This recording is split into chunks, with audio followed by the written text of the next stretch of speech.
खुदावंद आपका नाम मुबारक हो, आपकी तारीफ हो। खुदावंद आसमानी बाप, प्यारे प्रभु यीशु मसीह, हमारे राजाओं के राजा, प्रभुओं के प्रभु, आदि और अंत, अल्फा और ओमेगा, प्यारे प्रभु जी, आज इस साल के पहले दिन में प्रभु यीशु मसीह हम आपके पास आते हैं। बहुत धन्यवादित है प्रभु जी आज शाम के लिए, जबकि आज शाम को आपने हम सबको यहाँ पर एकत्रित किया। धन्यवादित है खुदावन, ये हमारी इच्छा से नहीं बल्कि आपकी दया के कारण प्रभु जी आज हम आपके पास आने पाए हैं। आज इस दुनिया में हज़ारों लाखों करोड़ों लोग ऐसे हैं प्रभु, जो इस नए साल को प्रभु जी तमाम अलग अलग रूपों में इंजॉय करते हैं प्यारे प्रभु।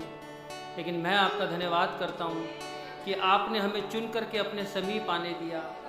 जैसे आपका वचन कहता है कि कोई भी मेरे पास नहीं आ सकता जब तक कि पिता ही उसे ना खींच ले। प्रभु आपके खिंचाव के लिए, आपकी दया के लिए, आपके रहम के लिए प्रभु यीशु मसीह मैं आपका बड़ा धन्यवाद करता हूँ। बहुत धन्यवादित हूँ खुदावंद, जबकि आप मेरे को दिल्ली से यहाँ दुर्गापुर एक बार फिर से लेकर के आए। सब भाई बहनों से मिला, देखा, सब कुछ अच्छा पाया। प्रभु यीशु मसीह आपका धन्यवाद करते हैं। हर एक आशीषों के देने वाले प्रभु यीशु मसीह आप हैं। प्रभु यीशु मसीह आज शाम को एक बार फिर से हम आपको अपने बीच में इनवाइट करते हैं और कहते हैं कि प्रभु आप हमारे बीच में आएँ।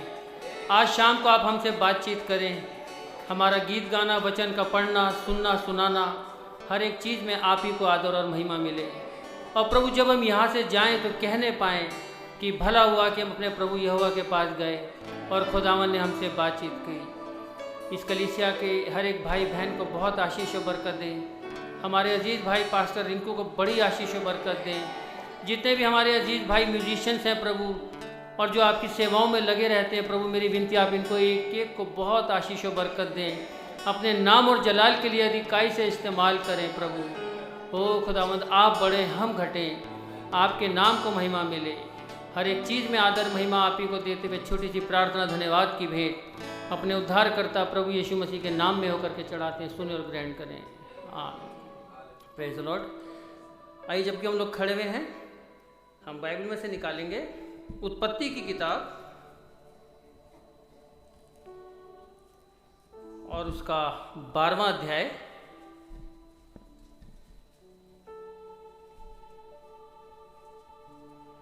और उसकी पहली 6 आयतें हम लोग पढ़ेंगे। और मैं चाहूँगा कि कोई भाई हमारी पढ़ने में मदद करे। आराम आराम से, धीरे धीरे से पढ़ें।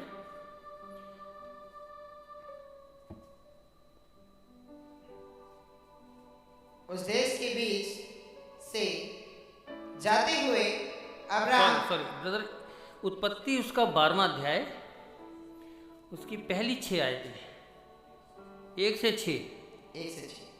यहोवा ने अब्राहम से कहा, अपने देश और अपने कुटुंबियों और अपने पिता के घर को छोड़कर उस देश में चला जा जो मैं तुझे दिखाऊंगा, और मैं तुझसे एक बड़ी जाति बनाऊंगा और तुझे आशीष दूंगा और तेरा नाम महान करूंगा, और तू आशीष का मूल होगा।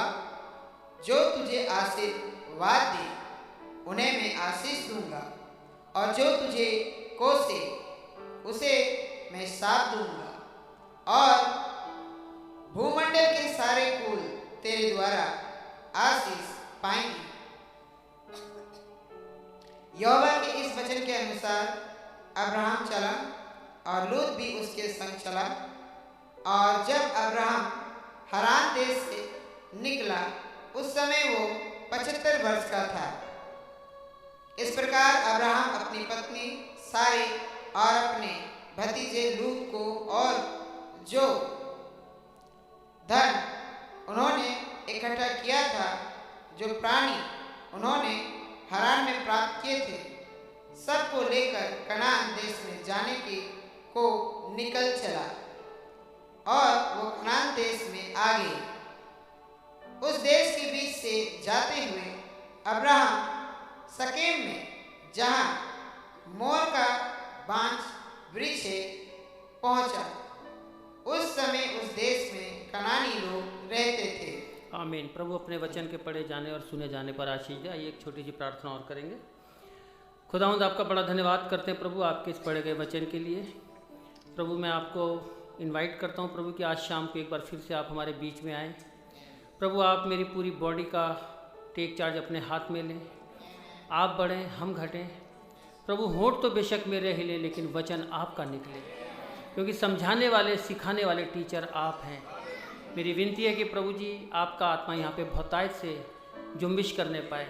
और प्रभु यदि कोई शैतान की ताकत या कोई शैतान की चाल इस खला में, इस भवन में पाई जाती है, प्रभु यीशु मसीह आपके नाम में काट डाली जाए। आप बढ़ें, हम घटें। हर एक भाई बहन को आए हुए को बहुत आशीष व बरकत दें। हर एक चीज़ में आदर महिमा आपको देते हुए प्रार्थना प्रभु यीशु मसीह के नाम से मांगते हैं। सुने और ग्रहण करें। हाँ, कृपया आप लोग बैठ जाएं। प्रभु का नाम मुबारक हो। कम से कम मेरे ख्याल में आज दोबारा एक बार 2.5 साल के बाद यहाँ पर दोबारा आया हूँ। और जब आपकी इस चर्च बिल्डिंग का इनॉग्रेशन था तो काफ़ी सारे लोग हमारे दिल्ली से यहाँ पर आए थे। हमारे पास्टर भाई भी आए थे, तो बड़ा अच्छा लगा। और पता लगा कि बाहर से भी लोग यहाँ पर आए हैं, अपने आसाम से आए हैं, उड़ीसा से आए हैं और झारखंड से आए हैं, और भी जगह जगह से लोग आए हैं। प्रभु आप सबको बहुत आशीष और बरकत दे कि आप लोगों ने अपना समय निकाला इस ठंड के मौसम में। मैं दिल्ली से ही आया, यहाँ तो ठंड मुझे कम लगी, बहुत अच्छा मौसम लगा, लेकिन दिल्ली में तो जमा देने वाली ठंड है इस समय। बहुत बुरा हाल है, बहुत कड़ाके की सर्दी। लेकिन प्रभु वहाँ भी अपने बच्चों को बचाता है। सब भाई लोगों को देख के यहाँ पे पुराने लोग जो बड़ा अच्छा लग रहा है। भाई हमारे डैनियल भाई हैं, अजय है, विजय है। विजय को तो मैं बेचारे को बहुत छोटा से जानता हूँ। जब हम लोग यहाँ पे पहली बार आए थे, जब बैप्टिज्म थे, तो इसका एग्ज़ाम था 10th का शायद बोर्ड का, तो ये एग्ज़ाम देने नहीं जा रहा था, कह रहा मैं बैप्टिज्म लेने चलूँगा। तो बड़ा अच्छा लगा, जोश में थे, बड़े अच्छे आज तक बच्चे बरकरार हैं। विजय हमारे साथ हैं, इनके विजय के पापा हैं और रिंकू भाई के फादर हैं, और काफ़ी लोगों को मैं देखता हूँ यहाँ पे जो पुराने हैं, जिनको मैं जान पा रहा हूँ। तो प्रभु आप सबको बहुत आशीष दे, और आप इतनी जान फिशानी के साथ चल रहे हैं प्रभु के साथ, और आज तक बने हुए हैं। मैं कहना चाहूँगा भाई बहनों, इस संदेश में आप बने रहना, इस संदेश को कभी छोड़ करके मत जाना, क्योंकि इस संदेश के बाहर मृत्यु कराड़ों पे मंडरा रही है, और शैतान ऐसे मुंह फाड़े बैठा हुआ है कि कब किसको कहाँ पे लपक ले। कई बार होता है कि हमारे को पुलपिट से झाड़ें मिलती हैं, डांट मिलती है, इसमें भी खुदा का, ये भी खुदा का अनुग्रह है। क्योंकि बाइबल कहती है कि कितने लोगों को उन्होंने झाड़ा, कितने लोगों की, यहाँ तक कि जब अगर मंदिर में गए तो वहाँ पे कूड़ा लेकर के मंदिर की सफाई करी, कूड़ा बनाया और लोगों को वहाँ से बाहर निकाला। तो ये जो झाड़ फटकार है हमारे लिए बहुत अच्छी है ना। कई बार तो लोग रूठ जाते हैं, अभी हमें उसने ये कह दिया, ना ना ना उसने नहीं कहा। बहुत अच्छी बात लगती है मेरे को, है ना। किसी से पता नहीं पता करी, लेकिन मेरे से प्रभु आपने बात करी, क्योंकि यह सारी मीटिंग मेरे लिए थी, इसलिए मैं तो बहुत आशीषित होकर गया। जब कभी हमारे चर्च में भी पुलपिट से कभी कोई ऐसी बात आती है, लगता है कि यार इनको कैसे पता कि ये गलती मैंने करी है। तो कहने वाला प्रचारक नहीं होता है, ये पवित्र आत्मा होता है वहाँ पर, जो खड़ा हुआ हमारी कमियों घटियों को दिखा रहा होता है। बहुत सी बार क्या होता है कि हमारे चेहरे पर कालिक लगी होती है, हमें नहीं दिखाई देती है, दूसरे को दिखाई देती है। वो कहता भैया आपके कालिक लगी है, साफ के लिए रुमाल निकाला, साफ कर ली, साफ हो गई, है ना। एक तो ये एटीट्यूड है। और एक ये, आज के बाद तो मैं चर्च ही नहीं आऊँगा, आज आया तो आया, आगे से मैं चर्च नहीं आऊँगा, क्योंकि हमेशा मुझे ही टारगेट करते हैं। मैं कहूँगा प्रभु तेरा धन्यवाद हो, जब भी मैं आता हूँ तो मुझसे ही बात करता है ना। क्योंकि मैं तो आया ही इसलिए हूँ कि प्रभु से मिलने के लिए। और जब हम इस कलीसिया में आए और प्रभु हमें ना मिले, दुनिया की सारी चीज़ें मिलें, तो मैं कहूँगा हमारा आना बिल्कुल व्यर्थ, हमने अपना टाइम खराब किया। इससे बढ़िया चर्च घर में बैठते, रजाई ओढ़ते, चाय पीते, कुछ खाते पीते, मस्त रहते। जब हम लोग यहाँ पर आए, ठंड में अपना समय भी निकाला, टाइम भी लगाया, तो कितनी बढ़िया बात है, प्रभु से कुछ लेकर के जाए, है ना। और जैसे हमारे भाई ब्रनम कहते हैं, आप जब कलीसिया में आए, आप किसी प्रचारक को देखने ना आए, न किसी फलाने दोस्त से मिलने आए कि मैं तो उस फलाने दोस्त से मिलने गया था, या बहने के मैं तो अपनी फलानी सहेली से मिलने गई थी। वैसे तो मुलाकात हो नहीं पाती है, चलो आज चर्च के बहाने इनसे मुलाकात हो जाएगी। तो आप कलीसिया के अंदर जो इच्छा लेकर के आएंगे, आपको वही मिलेगी। अगर आप प्रभु से मिलने आएंगे तो आपको प्रभु मिलेगा। अगर आप मुझे क्रिटिसाइज करने आएंगे, मेरी कमियां ढूंढने आएंगे, तो आपको मेरे अंदर 50 कमियां मिल जाएंगी, क्योंकि आपका टारगेट ही वही है। क्योंकि आपने देखना वही, मैंने इसकी ये बात पकड़नी है, इसकी ये बात पकड़नी है, उसके बाद फिर मैंने इसको यहाँ से खिंचाई करनी है, यहाँ से खिंचाई करनी, तो वचन आपकी कुछ समझ में नहीं आएगा। तो आप जिस मंशा से प्रभु के पास आए हैं, जो मन में इच्छा लेकर के आए हैं, प्रभु आपको वो ही देगा। विश्वास करते हैं आप लोग? मैं विश्वास करता हूँ कि आज शाम को हम लोग इसलिए आए कि हम प्रभु से मिले। इस साल के 2022 में पहले दिन, पहली तारीख जनवरी को हम लोग प्रभु के पास इसलिए आए कि प्रभु आज हमसे आप क्या बात करना चाहते हैं। मैं कहूँगा आपके इस दुर्गापुर के अंदर और कितने क्रिश्चियंस होंगे, बहुत सारे क्रिश्चियंस होंगे नहीं, जो आपके आसपास में हो सकता रहते हैं 1-2 किलोमीटर की रेंज में, लेकिन प्रभु ने उनसे बात नहीं करी, प्रभु ने उनको नहीं बुलाया, उनके पास नहीं गया। वो बहन झारखंड से आई, एक बहन कहीं दूर से आई, एक भाई कहीं दूर से आया, है ना, कि बेटा आपको बुलाया। तो ये खुदा का चुनाव है, ये मेरे और आपकी कोई अच्छी इच्छा नहीं है, ये मेरा कोई बहुत अच्छा काम है कि मैंने बहुत अच्छे काम के लिए प्रभु इसलिए आपने मुझे चुना है, नहीं भैया। तो ये तो प्रभु का अनुग्रह हो गया कि जो उसकी अनुग्रह की दृष्टि मुझ पर पड़ गई और मैं आ गया, है ना। तो प्रभु का बहुत धन्यवाद हो, प्रभु की तारीफ हो।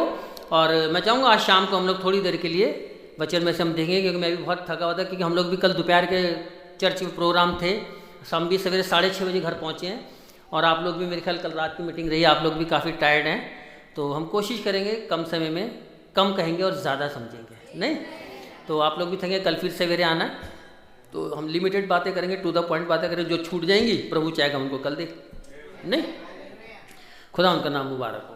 बहुत अच्छा लगा आप लोगों से मिलकर, प्रभु आप सबको बहुत आशीष दे, बहुत बरकत दे, और आप इतने प्यारे भाई बहन लोग हैं, बड़ा अच्छा लगता है ऐसे लोगों से मिलकर जो खुदा उनके लिए समय निकालते हैं, टाइम निकालते हैं, सर्दी गर्मी आंधी बारिश नहीं देखते हैं और प्रभु के साथ चलते हैं। और मैं कहूँगा भाई बहनों, इस चीज़ को प्रभु कभी अनदेखा नहीं करता है। आपके एक एक एक्शन को, आपके एक एक काम को प्रभु देखता है और उसका रिवार्ड प्रभु आपको देता है। हम कुछ नहीं दे सकते और ना हमारे पास कुछ है, पास्टर भाई कुछ नहीं दे सकते, लेकिन देने वाला प्रभु है। और बाइबल कहती है कि प्रभु किसी का भी कर्जदार नहीं है, नहीं। तो कितनी अच्छी बात है, हमारी निगाहें प्रभु की ओर लगी रहे। देने वाला प्रभु है, मैं कुछ नहीं बोल सकता, बोलने वाला प्रभु यीशु मसीह है ना। और जो प्रभु देगा वो हमारे लिए बेस्ट ही देगा, उसका नाम मुबारक हो। आइए हम लोग थोड़ी देर वचन में चलेंगे। अभी जैसे कि हम लोगों ने पढ़ा इब्रानियों उत्पत्ति उसका 12वां अध्याय, तो यहाँ पर यूँ इस प्रकार से लिखा है, यहोवा ने अब्राहम से कहा, अपने देश और अपनी जन्मभूमि और अपने पिता के घर को छोड़कर उस देश में चला जा जो मैं तुझे दिखाता हूँ।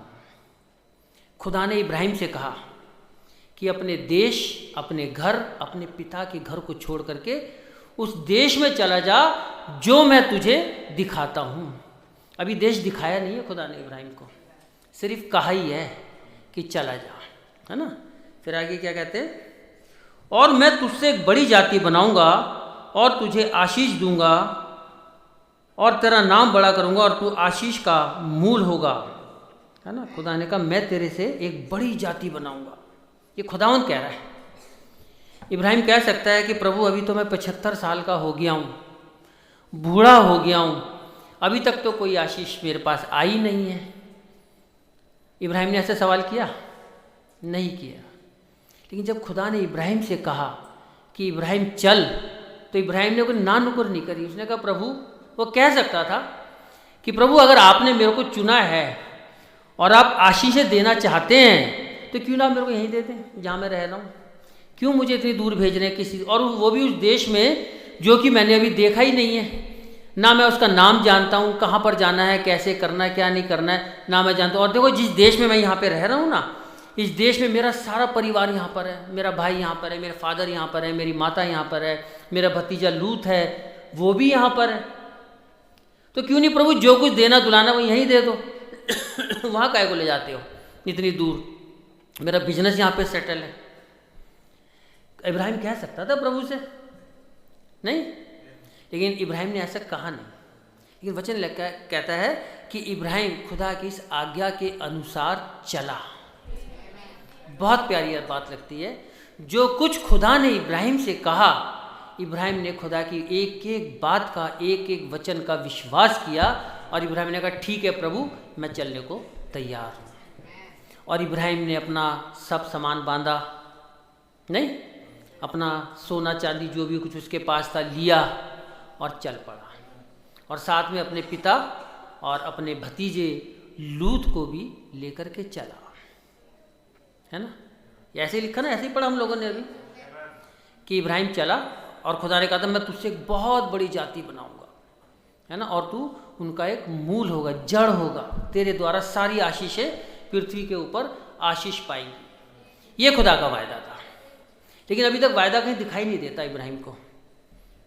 इब्राहिम कह सकता था प्रभु 75 साल का तो हो गया और कितने साल की ज़िंदगी है मेरी, 8, 10, 15, 20 साल। खुदा ने कहा ना। इब्राहिम ने विश्वास किया कि प्रभु जब आपने कह दिया है तो ये मेरे लिए फाइनल है, इसमें मैं कोई ना नुकुर नहीं करूँगा कि प्रभु कैसे होगा, क्यों होगा, कब होगा, कैसे होगा। प्रभु ये काम है आपका, जब आपने कह दिया तो ये मेरे लिए फाइनल है। और इब्राहिम उस खुदा की आज्ञा के अनुसार चला। लेकिन जब आप आगे चलेंगे, इसी अध्याय में आगे पढ़ते जाएंगे, आगे कुछ 2-4 अध्याय में और पढ़ेंगे, तो खुदा की जो चुनाव था वो इब्राहिम के लिए था, ना कि उसके भतीजे लूत के लिए और ना ही उसके पिता इब्राहिम के पिता के लिए। इब्राहिम तो एक मूर्ति पूजक देश में रहता था और मूर्तियां बनाता था और अपने पिता की काम में सहायता मदद करता था। लेकिन खुदा की अनुग्रह की दृष्टि किसके ऊपर रही? इब्राहिम के ऊपर।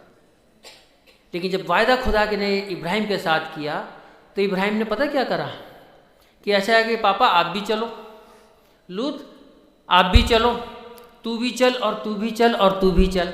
वो तमाम भीड़ को लेकर के चल पड़ा। और बाइबल कहती है कि जब तक खुदा ने इब्राहिम के उस बुजुर्ग पिता को, बाइबल बताते, नबी बताते हैं कि उसका पिता उसके साथ साथ एक सुगंध में, एक परफ्यूम में, एक मक्खी की तरह था। और जब तक उसका भतीजा लूत साथ साथ चलता रहा, खुदा कोई काम कर नहीं पाया उसके साथ इब्राहिम के, क्योंकि वायदा था सिर्फ इब्राहिम के साथ, है ना। लेकिन इब्राहिम ने कहा चलो भाई रिश्तेदारी अच्छी है, तू भी चल और तू भी चल और तू भी चल, है ना, अच्छा लगेगा, खुदाउन को अच्छा लगे या ना लगे, है ना। लेकिन इब्राहिम ने कहा मुझे तो अच्छा लगेगा ही लगेगा। कितनी अच्छी बात होती।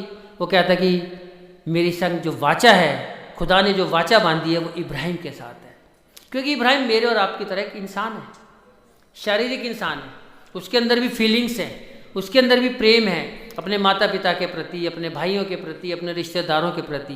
लेकिन खुदा का चुनाव एक बड़ा अलग है। खुदा जब किसी को चुनता है तो वो अकेला ही बुलाता है, और जब खुदा किसी को बुलाता है तो फिर उसके बाद जिम्मेवारी खुदा की हो जाती है। फिर आप ये सोचना बंद कर दें कि मैं क्या खाऊंगा, क्या पीऊंगा, क्या पहनूंगा, कैसे करूंगा, क्या नहीं करूंगा। अब ये सोचना अब आपका काम नहीं है। जब खुदा ने आपको बुलाया तो अब ये जिम्मेवारी खुदा की बनती है कि अब मैं इसको देख रेख करूँगा, इसको लुक आफ्टर मैंने करना है। क्या खाएगा, क्या पिएगा, क्या पहनेगा, कैसे रहेगा, सब कुछ भूल जाएं आप। ये प्रभु की जिम्मेवारी है। बहुत अच्छी बात भाई ब्रनम ने एक मेरे को बताई बाइबल मैसेज में, आपने भी लोगों ने पढ़ी होगी। तो बहुत अच्छे के एग्जाम्पल देते हैं। भाई ब्रनम कहते हैं कि अगर मुझे अमेरिका का राष्ट्रपति किसी दूसरी कंट्री में भेजे, सपोज करो इंडिया में भेजता है या किसी और कंट्री में भेजता है, तो मेरे पास एक अथॉरिटी लेटर होगा उसका कि मैं इस कंट्री की तरफ से, मेरे को राष्ट्रपति यहाँ का जो भेज रहा है, ये मेरे पास एक अथॉरिटी लेटर है, और वहाँ की कंट्री की मेरे पास सिक्योरिटी होगी, सारे ऑर्डर्स मेरे पास होंगे, और जब मैं वहाँ जाऊँगा कहाँ रुकूँगा, क्या करूँगा, कैसे करूँगा, वो मेरे पास सब कुछ होगा। क्यों? क्योंकि मेरे को हमारे देश का राष्ट्रपति रिकॉग्नाइज कर रहा है, और जब वहाँ पे वो पहुँचेगा तो उसकी सारा वेलकम वैसे ही होगा। इसी प्रकार नबी ने बताया जब खुदा हमें किसी को कहीं भेजता है, किसी काम पे भेजता है, किसी भी काम पे भेजता है चाहे वो प्रचार का काम हो, चाहे वो किसी और का भी कैसा भी काम हो, तो अब जब खुदा ने आपको चुना है, पहले तो ये श्योर करें कि क्या खुदा ने मेरे को चुना भी है या नहीं चुना है। सबसे पहला सवाल तो ये है कि देखें क्या खुदा आपने मेरे को चुना है भी या नहीं चुना है, किसी भी काम के लिए हो। कई बार होता है कि खुदा ने हमें नहीं चुना होता, किसी डिनोमिनेशन ने चुन लिया, भाई ऐसा करो आप 5 साल की सेमिनरी कॉलेज से ट्रेनिंग करके आओ, हम आपको फलाने चर्च का एक पास्टर बना देंगे, एक बिशप बना देंगे, एक डीकन बना देंगे। लेकिन खुदा ने उन्हें चुना नहीं होता है। अल्टीमेटली होता है क्या है कि जब वो बंदा ट्रेनिंग कर करके आता है और जब वो चर्चिज में जाता है, वो अपनी मर्जी से कोई एक बात भी नहीं कह सकता, है ना। अगर वो अपनी मर्जी से कोई बात कह दे, या मान लो जैसे समय चर्च का 1 घंटे का उसने 15 मिनट फालतू लग दिया, मैंने तो अपनी आंखों से देखा है कि लोग पीछे बैठे घड़ी दिखा देते, भाई साहब 15 मिनट आपने आज फालतू ले लिए हैं, हम आपके आगे कंप्लेंट कर देंगे। नहीं, क्योंकि वो घमंड किससे हो रहा है? लोगों से। जो उसके ऊपर बैठे हैं उनसे गवर्न हो रहा है, बिशप से, पोप से और जो भी लोग बैठे हैं, क्योंकि वो पवित्र आत्मा के द्वारा गवर्न नहीं हो रहा है। कितनी अच्छी बात हो जब वो पवित्र आत्मा उसको गवर्न करे। जब पवित्र आत्मा से वो भर के आए तो फिर वो लोगों की परवाह नहीं करेगा, फिर वो परवाह करेगा खुदा की, क्योंकि उसको भेजा है खुदा ने। जब खुदा ने उसको किसी काम के लिए भेजा है तो खुदा का पवित्र आत्मा उसके साथ चलता है और पवित्र आत्मा उसको लीड और गाइड करता है कि कैसे उसने काम करने, कहाँ जाना है, क्या करना, कैसे करना, क्या नहीं करना है, वो सब कुछ पवित्र आत्मा उसको लीड और गाइड करता है। जब इब्राहिम से खुदा ने कहा कि चल, क्योंकि खुदा ने चुना इब्राहिम को, और ये चुनाव इब्राहिम का मैं कहूँगा अभी का नहीं था, इससे पहले की दुनिया बनती, इससे पहले कि इब्राहिम पैदा भी होता, मैं कहूँगा इससे पहले कि इब्राहिम के पिता भी पैदा होते, तब से खुदा ने इब्राहिम को विचारों में चुना। नहीं, आज हम लोग, आप और हम यहाँ बैठे भाई बहन लोग, हम ऐसे ही नहीं बैठ गए, ये हम ऐसे ही नहीं आ गए यहाँ पर। आपको लगता है कि चलो घर में खा थे, चलो चलते, ना जी ना ना ना, आप ऐसे नहीं आए। ये खुदा की योजना में था कि आज 1 तारीख को मीटिंग यहाँ पर होगी। कोई भाई दिल्ली से आएगा, उसने क्या कपड़े पहने होंगे, है ना, और क्या बात वो करेगा, ये सब कुछ खुदा को मालूम था। कौन कौन बहन कहाँ कहाँ बैठी होगी, कौन कौन भाई कहाँ कहाँ बैठा होगा, किसने क्या कपड़े पहने होंगे, वो कैसे देगा, एक एक चीज़ खुदा के विचारों में थी। तभी तो आप लोग यहाँ पर हैं। पड़ोस में किसी और को तो खुदा ने नहीं चुना, तो ये चुनाव खुदा का है। तो मेरा आपको कोई अच्छा काम नहीं, भाई मैंने तो बहुत अच्छे काम किए, चर्च में मैंने बेंचें लगवा दी, मैंने चर्च में पंखे लगवा दिए, आप लगवा सकते हैं, बहुत अच्छे काम है, लेकिन इतना सब कुछ करने के बावजूद भी खुदा कहेगा मैंने तुम्हें कभी नहीं जाना, है ना। जैसे नबी बताते हैं कि एक शराबी को पक्का मालूम है कि मैं शराब पीऊँगा, मेरा जो डेस्टिनेशन है वो नरक ही है। एक वेश्या को मालूम है जो गलत काम करती हूँ, मेरा जो अंत है ये है। लेकिन सबसे बड़ा धोखा पता है किसको लगेगा, जो क्रिश्चियन, मैं कहूँगा जो एंड टाइम मैसेज का बिलीवर, जो अपने आप को कहता है मैं तो इतने साल से इस चर्च में हूँ, इस मैसेज में मैंने बड़े बड़े काम किए, बड़े बड़े काम किए, जब खुदा उसे कहेगा मैं तुझे नहीं जानता, कितना बड़ा धक्का लगेगा। नहीं तो कितनी अच्छी बात हो कि जब तक अभी हम पृथ्वी के ऊपर हैं, हम अपने बुलाए जाने को पहचान लें कि खुदा तूने मुझे चुना है या नहीं चुना है। बाइबल कहती है हम अपने बुलाए जाने और चुने जाने को कंफर्म कर लें। यहाँ पर क्या खुदा मैं चुनाव में हूँ या नहीं, पता होना चाहिए, नहीं होना चाहिए। जब कभी टिकट कराते हैं, देख लेते हमारी टिकट कंफर्म है नहीं, बार बार देखते हैं वेटिंग में चल रही है, अभी 4 नंबर हो गया, 2 हो गया, जब कंफर्म हो गया, ओ प्रभु तेरा धन्यवाद है कि मेरी टिकट कंफर्म हो गई है, अब मेरी सीट कोई छीन नहीं सकता। लेकिन जब तक वेटिंग में चल रही हो या RAC में चल रही है तो धुकधका बना रहता है, पता नहीं होगी नहीं होगी, होगी नहीं होगी, यही रहती है। जब पता हाँ भाई कंफर्म है, अब टेंशन फ्री हो जाओ कि मेरी टिकट कंफर्म है, जिस दिन डेट है आराम से मैं चला जाऊँगा। नहीं ऐसे ही, जबकि अब रैप्चर बिल्कुल निकट है भाई बहनों। मैं बताऊँ ये जो महामारियाँ चल रही है ना, ये ऐसे ही नहीं है। पहली वेव आ गई, सेकंड वेव आ गई, थर्ड वेव, कल हमारा मैसेज यही चला था। ये सब महामारियाँ खुदावंत की तरफ से हैं, ये सब मोहरें खुली हैं, पहली मोहर, दूसरी मोहर, तीसरी मोहर, चौथी मोहर।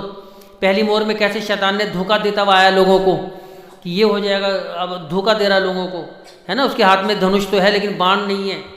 कैसे ये बातें जब चलती हुई हमारे बीच में आज आई, कल प्रभु ने बताया, मैं कह रहा हूँ बहुत ब्लेस हुए हम लोग। और कैसे ये जब तीसरी मोहर जो काला घोड़ा है, जहाँ पे बेरोजगारी आएगी, पीछे सेकंड वेव थी, मौत का फरिश्ता घूम रहा था, मौतें कितनी ज़्यादा हुई हैं, लाल घोड़ा जिसको मारने का अधिकार दिया गया। अब कैसे करते हैं, अब जिस युग में आज हम रह रहे हैं, ये तीसरी वेव जो चल रही है, मैं कहूँगा भाई बहनों बड़ा ध्यान रखना, बड़े होशियार रहना, समय बिल्कुल निकट है, रैप्चर बिल्कुल निकट है, अब में और तब में है। बाइबल की एक एक भविष्यवाणी, एक एक बातें रोज़ हमारी आंखों के सामने घटती चली जा रही हैं। इसलिए मैं कहूँगा कि आप लोग ज़्यादा से ज़्यादा मैसेजेस पढ़ें, किसने क्या किया क्या नहीं किया, मैं कहूँगा छोड़ दो उन चीज़ों को, सिर्फ ये देखें कि प्रभु मैं कहाँ पर खड़ा हूँ। जितने ज़्यादा मैसेज खा सकते हैं, ये मैसेज पढ़ने के लिए नहीं है, ये मैसेज खाने के लिए है। इसलिए तो कहा था उन्होंने ले तू इस पुस्तक को खा जा, है ना, ये तेरे मुंह में मधु सी तो मीठी लगेगी लेकिन तेरा पेट कड़वा करेगी। तो इस पुस्तक को हमें खाना है। हो सकता है एक बार समझ में ना आए, 2 बार समझ में ना आए, मैं कहूँगा चिंता मत करना, समझाने वाला पवित्र आत्मा है, वो टीचर हमारे साथ है, वो आपको समझाएगा। कई बार बहुत सारी बातें हमारी भी समझ में नहीं आती, आज तक गहरी गहरी बातें हमारी समझ में नहीं आती, लेकिन हम विश्वास करते हैं कि प्रभु जो कुछ ये है आपका वचन है, क्योंकि आपने अपने नबी के द्वारा ये हमारे पास भेजा है और ये फुल एंड फाइनल है ना। क्योंकि खुदा का अनुग्रह इतना महान है, मैं बताऊं भाई बहनों, खुदावन जब किसी के ऊपर अनुग्रह करना चाहता है ना, हम कैसे बचाने कि खुदा ने हम पे अनुग्रह किया? नहीं, कैसे जाने कि खुदा ने हमारे ऊपर अनुग्रह किया है? तो खुदा, बाइबल गवाह है इस चीज़ की, न्यायों की किताब में जाइए और बाइबल भरी पड़ी है। जब जब खुदा किसी को प्यार करता है, किसी के ऊपर अनुग्रह करता है, तो अपने एक भविष्यद्वक्ता भेजता है, एक नबी को भेजता है, क्योंकि खुदा की सारी योजना उस नबी के पास होती है कि मैं क्या करने वाला हूँ, आज से 10 साल बाद मैं क्या करूँगा और मेरी अब क्या प्लानिंग चल रही है, वो सारी की सारी योजना खुदावन के भविष्यद्वक्ता के पास होती है। क्योंकि खुदा का तरीका ही यही है, खुदा कहता मैं कुछ नहीं करता जब तक कि मैं अपने भेद अपने दास भविष्यद्वक्ताओं के ऊपर प्रकट ना कर दूँ। और हम उस नबी को हम कर जाएं बाईपास, हम नहीं मानते इस नबी की, हम नहीं सुनते इस नबी की, हम तो कहेंगे बाइबल पढ़ो। मैं कहूँगा आप बाइबल भी नहीं पढ़ सकते। बाइबल भी आप सारी चर्चिस पढ़ती हैं बाइबल, लेकिन उनसे पूछो कि आपकी समझ में आई कुछ, तो पता पड़ेगा कहीं कुछ नहीं। वो कहेंगे हाँ देखो यीशु मसीह आज से 2000 साल पहले आए थे, अच्छा उन्होंने देखो लाजर को जिंदा किया, बड़े बड़े काम किए, बड़े बड़े मिरेकल्स किए, ये सब की यही तो लिखा है, कि जो लिखा है वही तो बता रहे हैं हम, और वाकई लिखा भी यही है। नहीं भैया, लेकिन मैं कहूँगा आपने बाइबल की पंक्तियों के बीच में नहीं पढ़ा। अगर बिटवीन द लाइन पढ़ लें, पंक्तियों के बीच में पढ़ लें, तो मैं कहूँगा आपकी आंखें खुल जाएगी। अब पंक्तियों के बीच में कैसे पढ़ें भाई, है ना। एक छोटा सा एग्जांपल मैं आपको देता हूँ, मैं हूँ अपने पॉइंट पे। एक बार कहीं किसी से बात हो रही थी हमारी, जैसे मत्ती 25वां अध्याय उसकी 31वें आयत से लिखा है कि स्वर्ग का राज्य ऐसे कि जैसे खुदा ने भेड़ और बकरियों को अलग किया। आप सबने पढ़ा हुआ है, पुराना स्क्रिप्चर है ना, कि 2 झुंड खड़े, एक भेड़ का एक बकरियों वाला, लिखा ना ऐसे। तो खुदा जब कहेगा अपने दाई और वालों से कि जब मैं भूखा था तुमने मुझे खाने को दिया, जब मैं प्यासा था तुमने मुझे पानी पिलाया, और वो सारी बातें। फिर वो कहेंगे हे प्रभु हमने तुझे कब भूखा देखा, प्यासा देखा, नंगा देखा या कंगाली हालत में देखा और हमने तेरी सेवा करी। तो प्रभु यीशु मसीह कहता है जो कुछ तुमने छोटों से में छोटों के साथ किया वो मेरे साथ किया। फिर वो दूसरे वालों से कहता है कि जब मैं भूखा था तुमने मुझे रोटी नहीं खिलाई, मैं जेल में था तुम मुझे मिलने नहीं आए, और वो सारी बातें बता के लास्ट में कहता है कि हे हुक्म करने वालों तुम चले जाओ। तो कहेंगे प्रभु हमने कब तुझे भूखा, नंगा, कंगाल, अंधा जो भी देखा, कहेंगे जो तूने छोटे से छोटों के साथ में किया वो मेरे साथ में नहीं किया। ये प्रभु यीशु मसीह के शब्द हैं। तो फिर वो लोग कहते हैं कि प्रभु, फिर मैंने पूछा उनसे भाई से, मैंने कहा अच्छा एक बात बताओ, सिस्टर थी बहन जी और भी कई लोग बैठे थे, तो मैंने कहा आप इन दोनों में से कौन से झुंड में जाना चाहोगे। मैं ये आपको बता रहा हूँ, लाइनों के बीच में पढ़ना। नहीं भैया, कि लाइनों के बीच में हम कैसे पढ़ें। तो मैंने पूछा भैया आप में से कौन कौन लोग भेड़ वाले झुंड में जाना चाहेगा और कौन कौन से बकरी वाले झुंड में जाना चाहेगा। तो मैंने पूछा भाई पहले बकरी वाले बताओ, तो किसी ने हाथ नहीं उठाया। तो ये बात समझ में आ गई। मैंने पूछा ऐसे बताइएगा भेड़ वाले ग्रुप में कौन, तो सबने हाथ उठा दिए कि भैया हम भेड़ में जाना चाहेंगे। मैंने कहा वेरी गुड। मैंने कहा आप मुझसे पूछो कि भैया आप कौन से ग्रुप में जाना चाहोगे। कह रहे भैया आप कौन से ग्रुप में जाना चाहोगे। मैंने कहा मैं इन दोनों में से एक भी ग्रुप में नहीं जाना चाहूँगा। कह रहे क्यों भैया। मैंने कहा आपने सुना नहीं जब यीशु मसीह कह रहे जो तुमने इन छोटों से छोटों के साथ में किया, जो मेरे साथ सिंहासनों पे बैठे हैं, जो कि यीशु मसीह की दुल्हन है, वो तुमने मेरे साथ किया। मैंने कहा मैं इस वाले झुंड में जाना चाहूँगा जो दिखाई नहीं दे रहा है। तो ये लोगों की आंखें खुली, समझ में आया। मैंने कहा हाँ भाई अब बताओ कौन भेड़ वाले झुंड में जाना चाहेगा। तो किसी ने हाथ नहीं उठाया, है ना। तो ये है लाइनों के बीच में पढ़ना, जो लिखा नहीं है उसको पढ़ना। और ये समझाने वाला खुदावंद है, पवित्र आत्मा है। तो इसके लिए एक ज़रूरी एक नबी की, एक भविष्यद्वक्ता की। तो भविष्यद्वक्ता आए और हमें वो सारी चीज़ें दिखलाए, तभी तो आंखें खुलेंगी। जब यीशु मसीह ने एक जन्म के अंधे की आंखें धोई, मिट्टी की गोलियां बना उसकी आंखों में लगाया, बोला कि जा शीलो के कुंड में जा करके धो ले, जिसका अर्थ होता है भेजा हुआ। तो खुदा ने उस ज़माने में किसी को भेजा था कि भैया उस भेजे हुए के पास चले जा, इसकी आंखों का छुटकारा उसी के पास है, उसी के पास जाके आंखें खुलेंगी। तो मैं कहूँ खुदावंद आपका कितना धन्यवाद हो कि खुदा ने आज हमारे बीच में भी एक भेजा, जिसका नाम क्या है? Brother William Marion Branham. एक हमारे भाई भविष्यद्वक्ता नबी को भेजा कि बेटा इसके पास चले जाओ, ये तुम्हारी आंखें खोल देगा, है ना। अब ये बातें हम जाके तमाम डिनोमिनेशन में बताइए, कोई सुनने को तैयार ही नहीं है, कोई मानेगा ही नहीं। कह रहे तुम तो झूठे नबी झूठे भविष्यद्वक्ता की बातें करते हो। देखो लिखा नहीं है बाइबल में मत्ती 24 में कि झूठे नबी झूठे भविष्यद्वक्ता आएंगे, झूठे मसीह आएंगे। तो मैंने कहा झूठे तो आएंगे, लेकिन झूठे से पहले सच्चा भी तो आना चाहिए। तो सच्चे से मुलाकात करा दो हमारी। तो मैंने भैया सच्चा कौन है? भाई सच्चा नहीं पता, सच्चा पता ही नहीं। तो झूठे तो सब बता देंगे, लेकिन सच्चा नहीं बताएंगे। लेकिन इब्राहिम ऐसा नहीं है। लेकिन इब्राहिम ने खुदा की एक एक कही हुई बात के ऊपर विश्वास किया और चला। मैं देंगे कायद निकालें आप लोग, इफिसियों की किताब नए नियम में मिलेगी और उसका पहला अध्याय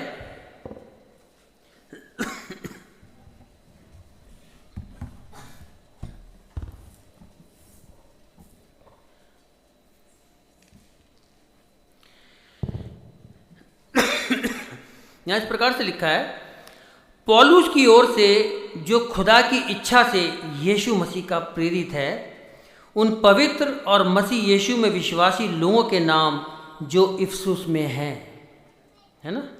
क्या कह रहा है? पौलुस की ओर से जो खुदा की इच्छा से, किसकी इच्छा से?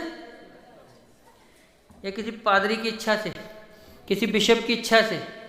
ये प्रभु की इच्छा से। ये अपनी इच्छा से भी नहीं आया, ये इच्छा से किसकी आया? प्रभु की इच्छा से आया, और प्रभु ने उसको चुना है। ऐसी खुदा ने इब्राहिम को चुना। इब्राहिम अपनी मर्जी से नहीं आना चाहता था। इब्राहिम तो अपने देश में खुश था, पापा का बिजनेस चल रहा अच्छा, पापा उसके मूर्तियां बनाते हैं, खूब बढ़िया बेचते हैं, पैसा कमा रहे हैं। इब्राहिम भी लगे हुए, छोटे बच्चे इब्राहिम है, अपने पापा के साथ लगे हैं, पापा का हाथ पे हाथ बटा रहे हैं, खूब अच्छा धन दौलत है, पैसा खूब बढ़िया, धनी इंसान है। सब रिश्तेदार वहीं रहते हैं, चाचा ताऊ मामा फूफा सब वहीं आसपास रहते हैं। जरा सी कोई बात होती सब एक साथ इकट्ठे हो जाते हैं 1 मिनट के अंदर में। लेकिन खुदा को वो बात पसंद आई नहीं। खुदा ने कहा ना इब्राहिम, ऐसे बात बनेगी नहीं। तो खुदा ने कहा इब्राहिम चल, अपने देश को छोड़ दे, अपने पिता को देश घर को छोड़ दे। अरे प्रभु मैं कैसे छोड़ दूँ अपने पापा का घर? प्रॉपर्टी में मेरा भी तो हिस्सा है, कल को प्रॉपर्टी बटेगी तो मुझे क्या मिलेगा? मुझे तो आप बाहर ले जा रहे हो। प्रभु को बताया नहीं उसको, प्रभु ने कहा बेटा मैंने तेरे लिए क्या सोच रखा है। जहाँ जहाँ तू नज़र उठाता है, जहाँ जहाँ तक तेरी आंखें जाती है ना, तो सारा देश सारा नगर सब मैं तेरे को दे दूंगा। तू यहाँ छोटे से 150-200 गज के प्लॉट के लिए परेशान हो रहा है ना।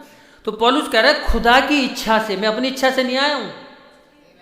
इसलिए पौलुस कहता है मैं मसीह का कैदी हूँ।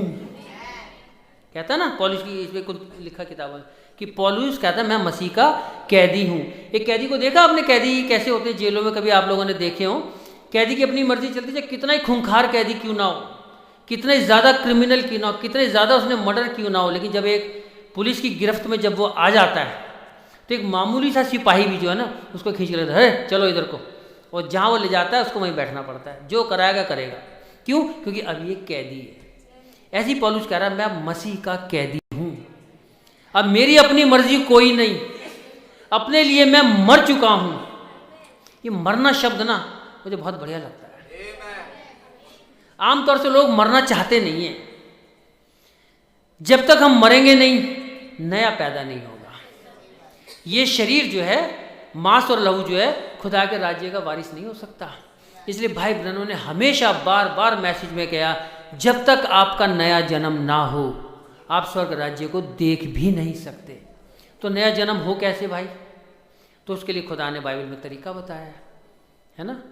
3 सिस्टम है जो बताए हैं, है ना, जस्टिफिकेशन, सेंटिफिकेशन और बैप्टिज्म ऑफ होली गोस्ट। जब आप प्रभु यीशु मसीह को ग्रहण करते हैं तो आप धर्मी ठहरते हैं। फिर दूसरी स्टेज आती है आपकी जस्टिफिकेशन की, है ना, जब आपकी रगड़ाई होती है खूब, नहीं, जब खूब रगड़ाई होती है, जब लगता है अरे यहाँ से ये हो गया, ये हो गया। जब अभी जैसे हम बात कर रहे थे, जब कटाई छटाई होती है ना, फिर बड़ा चुभन लगती है, अरे यहाँ हमें कह दिया, आज ये हमें कह दिया। ये समझो आपकी रगड़ाई हो रही है। जब रगड़ाई झगड़ाई हो चुकी होती है तब पवित्र आत्मा का बपतिस्मा मिलता है, वो आपका नया जन्म है।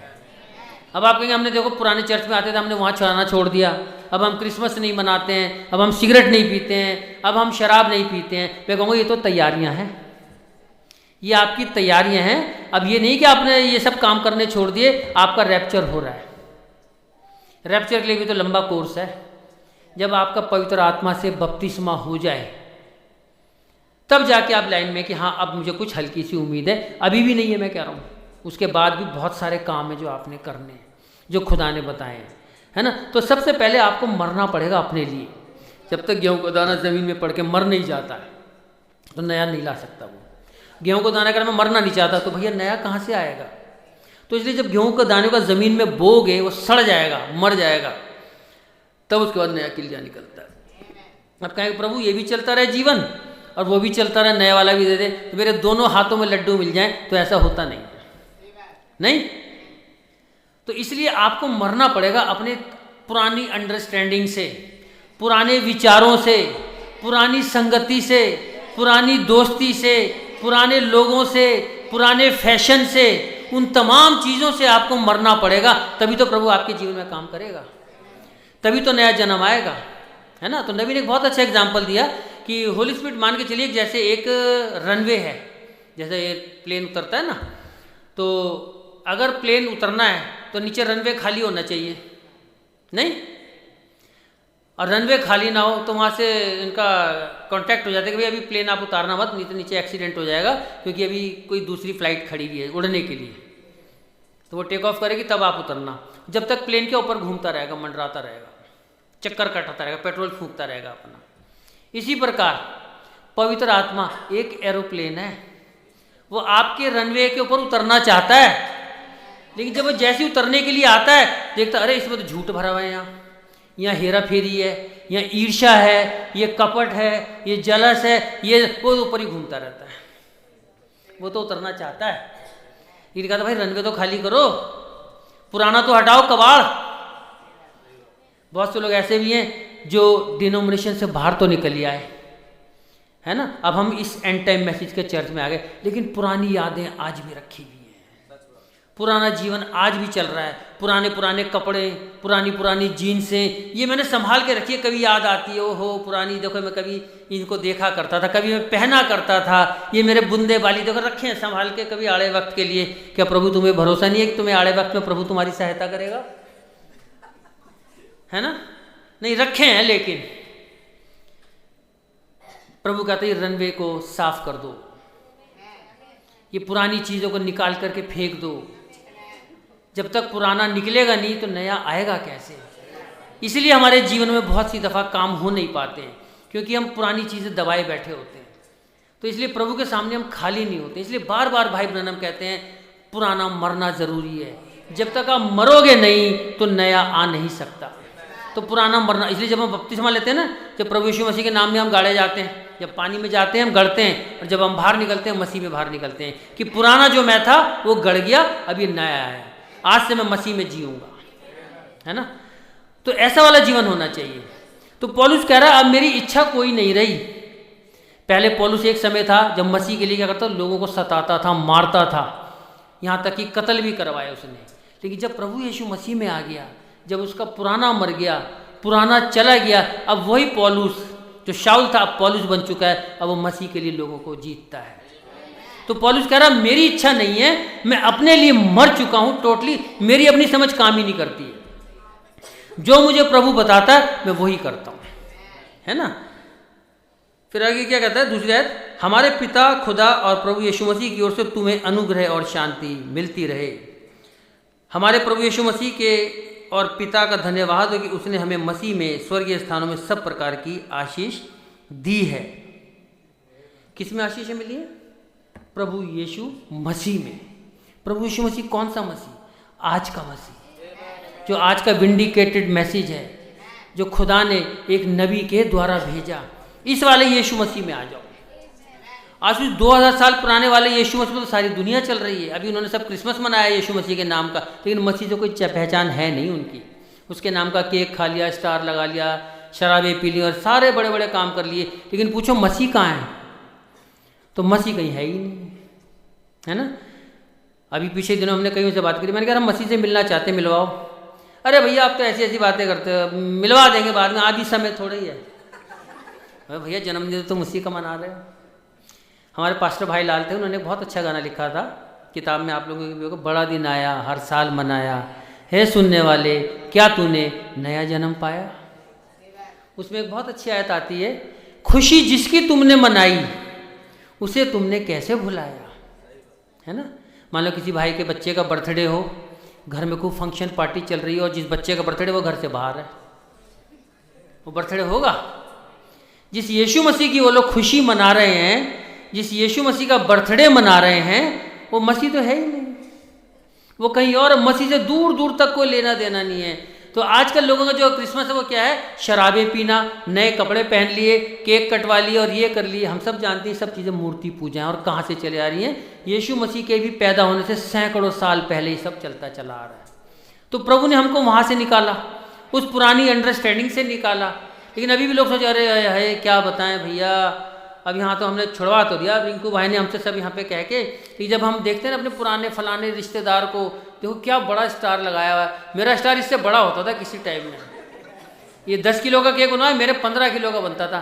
आज भी पुराना खमीर अंदर है। मैं कहूँगा भाई बहनों ये पुराना खमीर मरना चाहिए। मैं कहूँगा आप अभी तक कैदी बने नहीं हैं मसीह के, है ना। जिस दिन आप प्रभु के कैदी बन गए आपको उन चीज़ों की याद भी नहीं आएगी।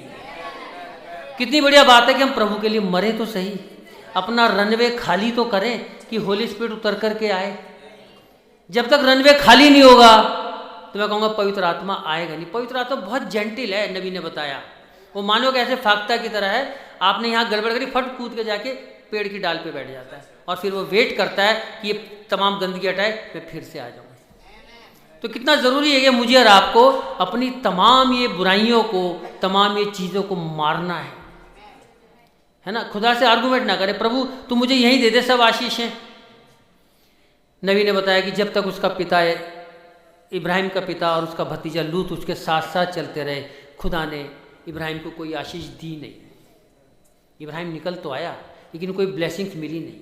जब तक हम पुरानी अंडरस्टैंडिंग से निकलेंगे नहीं, पुराने विचारों से निकलेंगे नहीं, खुदा की कोई बातचीत होगी नहीं। आगे चल के मिलता है खुदा ने 13 साल तक इब्राहिम से कोई बात नहीं करी। कारण क्या था?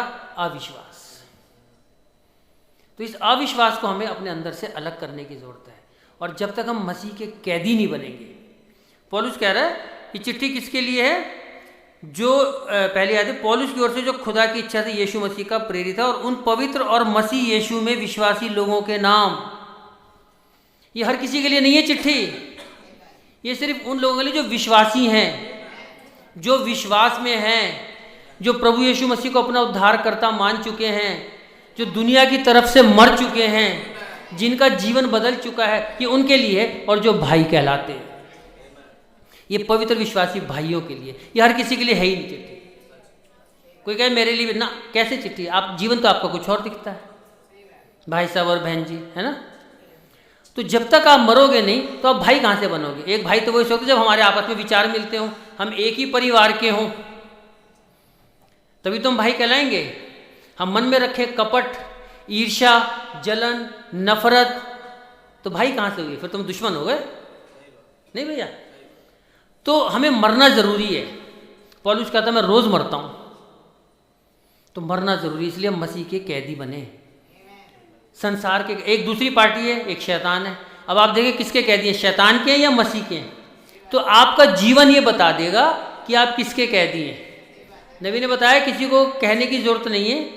आप किसी के घर में जाइए, भाई या बहन के, 2 मिनट जाइए, घर में नजर ऊपर से नीचे तक मारिए, आपको पता लग जाएगा यहाँ पे क्या है, चाहे विश्वासी और अविश्वासी हो। तो नबी ने बताया कि हर एक आदमी प्रचार करा। माना बहनें हमारी प्रचार नहीं कर सकती या हर कोई प्रचार नहीं कर सकता, लेकिन नबी ने बताया दूसरे शब्दों में हम में से हर कोई एक प्रचारक भी है, दूसरे रूप में। वो कैसे? वचन कहता है कि क्या तुम नहीं जानते कि तुम मसीह की जीवित पत्रियां हो? खुदा का आत्मा तुम में वास करता है। जिसके अंदर जब खुदा का आत्मा वास करता है, क्या वो गालियां बकेगा? क्या वो झूठ बोलेगा? अपने ही भाइयों से किसी की चुगली करेगा? कुछ नहीं करेगा। क्यों? क्योंकि हम मसीह में एक देह हैं, मसीह की एक बॉडी हैं, हम आपस में भाई बहन हैं। है ना। जब हम एक परिवार में, एक परिवार के लोग हैं, तो हम एक दूसरे के विरोध में हम कैसे सोच सकते हैं, एक दूसरे का हम बुरा कैसे सोच सकते हैं, है ना। अगर मसीह यीशु में, हम मसीह की एक बॉडी हैं। अब शरीर के अंदर एक हाथ का काम अलग है, पैर का काम अलग है, आँख का अलग है, कान का अलग है, हर का काम अलग है। क्या कोई अपने हाथ से अपने पैर को पत्थर मारता है?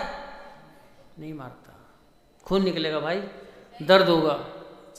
तो पौलुस कह रहा है कि हम मसीह की एक देह हैं। जब हम मसीह की एक देह हैं तो हमें कैसे रहना चाहिए, है ना। तो मैं कहूँगा इस नए साल में हम लोग पुरानी बातों को छोड़ दें पीछे, पुरानी गंदगियों को, पुराने विचारों को निकाल करके आज इस चर्च से बाहर फेंक दें और कहें प्रभु आज से मैं मसीह में जीऊँगा। मैं बैठा था, बहन गाना गा रही थी, बहुत अच्छा हो, शुक्रिया खुदा का ये जीवन हमें दिया। बड़े अच्छे अच्छे गाने सुने, मज़ा आया सुन के, और मेरा भी मन कर रहा था गाना गाने का। मैंने चलो प्रभु मौका देगा फिर कभी देखेंगे, कल देखेंगे किसी टाइम, है ना। तो बड़ा अच्छा लग रहा था, बहुत अच्छा, प्रभु आप लोगों को बहुत आशीष दे, बहुत अच्छे गाने गाते हैं आप लोग, है ना। तो ये चीज़ सब कुछ बहुत अच्छी है, लेकिन इसके साथ साथ हमें और भी बहुत कुछ पढ़ना है, बहुत कुछ करना है। बाइबल तो पढ़नी है, लेकिन साथ में किताब भी रखनी है ना, मैसेज की। हम बाइबल पढ़ते रहें, हम मैसेज ना पढ़ें। अब कई लोग कहते हैं मैसेज ही पढ़ते हो तो हम बाइबल नहीं पढ़ते। मैं कहता हूँ ना, दोनों साथ रख के बैठिए, दोनों को लेकर बैठिए, तब मज़ा आएगा पढ़ने का, है ना।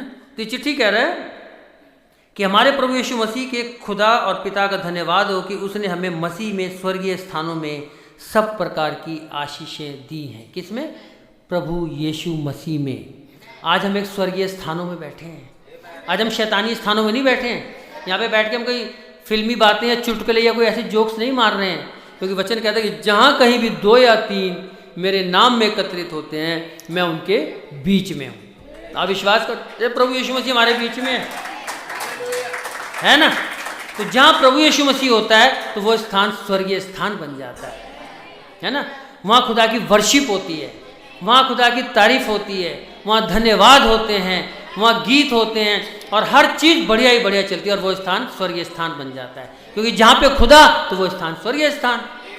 बाइबल कहती है कि जहाँ कहीं 2 या 3 मेरे नाम में एकत्रित होते हैं, खुदा का धन्यवाद हो, यहाँ तुम 2 या 3 से बहुत ज़्यादा है।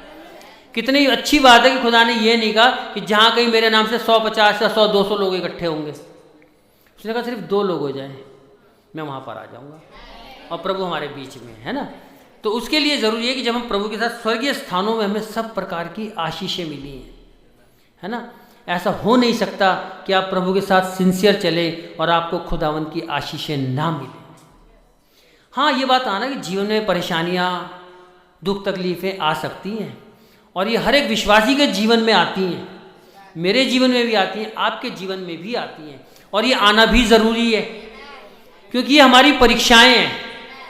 नबी ने बताया कि खुदा ने अपने बच्चों को जो सबसे अच्छी चीज़ दी है ना, वो एक परीक्षा है, टेम्पटेशन। आज मान लो हमारे पास हर किसी के पास 50-50 करोड़ रुपए हों, हैं 50-50 करोड़ हो या 10 करोड़ रुपए हों, कौन खुदा को पुकारेगा? पुकारेगा कोई? जरा सी खांसी आई, डॉक्टर को फ़ोन लगाना, जरा वो वाली दवाई ले आना जरा, है ना। आज हम इतने धनी नहीं है कि चलो कोई नहीं, जरा से कोई परेशानी आती, चलो हम खुदा से दुआ करते हैं, प्रार्थना करते हैं। नहीं, तो प्रभु यही तो चाहता है कि उसके बच्चे हमेशा उसके पास रहें। हम लोग एक गाना गाते हैं ना, परम पिता, आज सिस्टर ने गाना गाया, बड़ा पुराना गाना, बड़ी याद आ गई, आशीष पाना चाहते हैं। ये गाना इतना पुराना है, जब छोटे थे तब से सुन रहे हैं, हो सकता हमारे पहले पैदा होने से भी पहले का है। बड़ा पुराना गीत है, बहुत अच्छा मीनिंगफुल भरा हुआ गीत है। आशीष पाना तो चाहते हैं, वो देना तो चाहता है, लेकिन हम तैयार तो हो जाएं, अपने आप को उस कंडीशन में तो ले आएं कि प्रभु हमें आशीष दे। ये शायद 53 में लिखा कि देखो खुदा का हाथ इतना छोटा नहीं हो गया कि हमारा उद्धार ना कर सके, ना उसके कान इतने बहरे हो गए कि हमारी प्रार्थनाओं को सुन ना सके। लेकिन हमारे अधर्म के कामों ने हमें हमारे खुदा से दूर कर दिया है।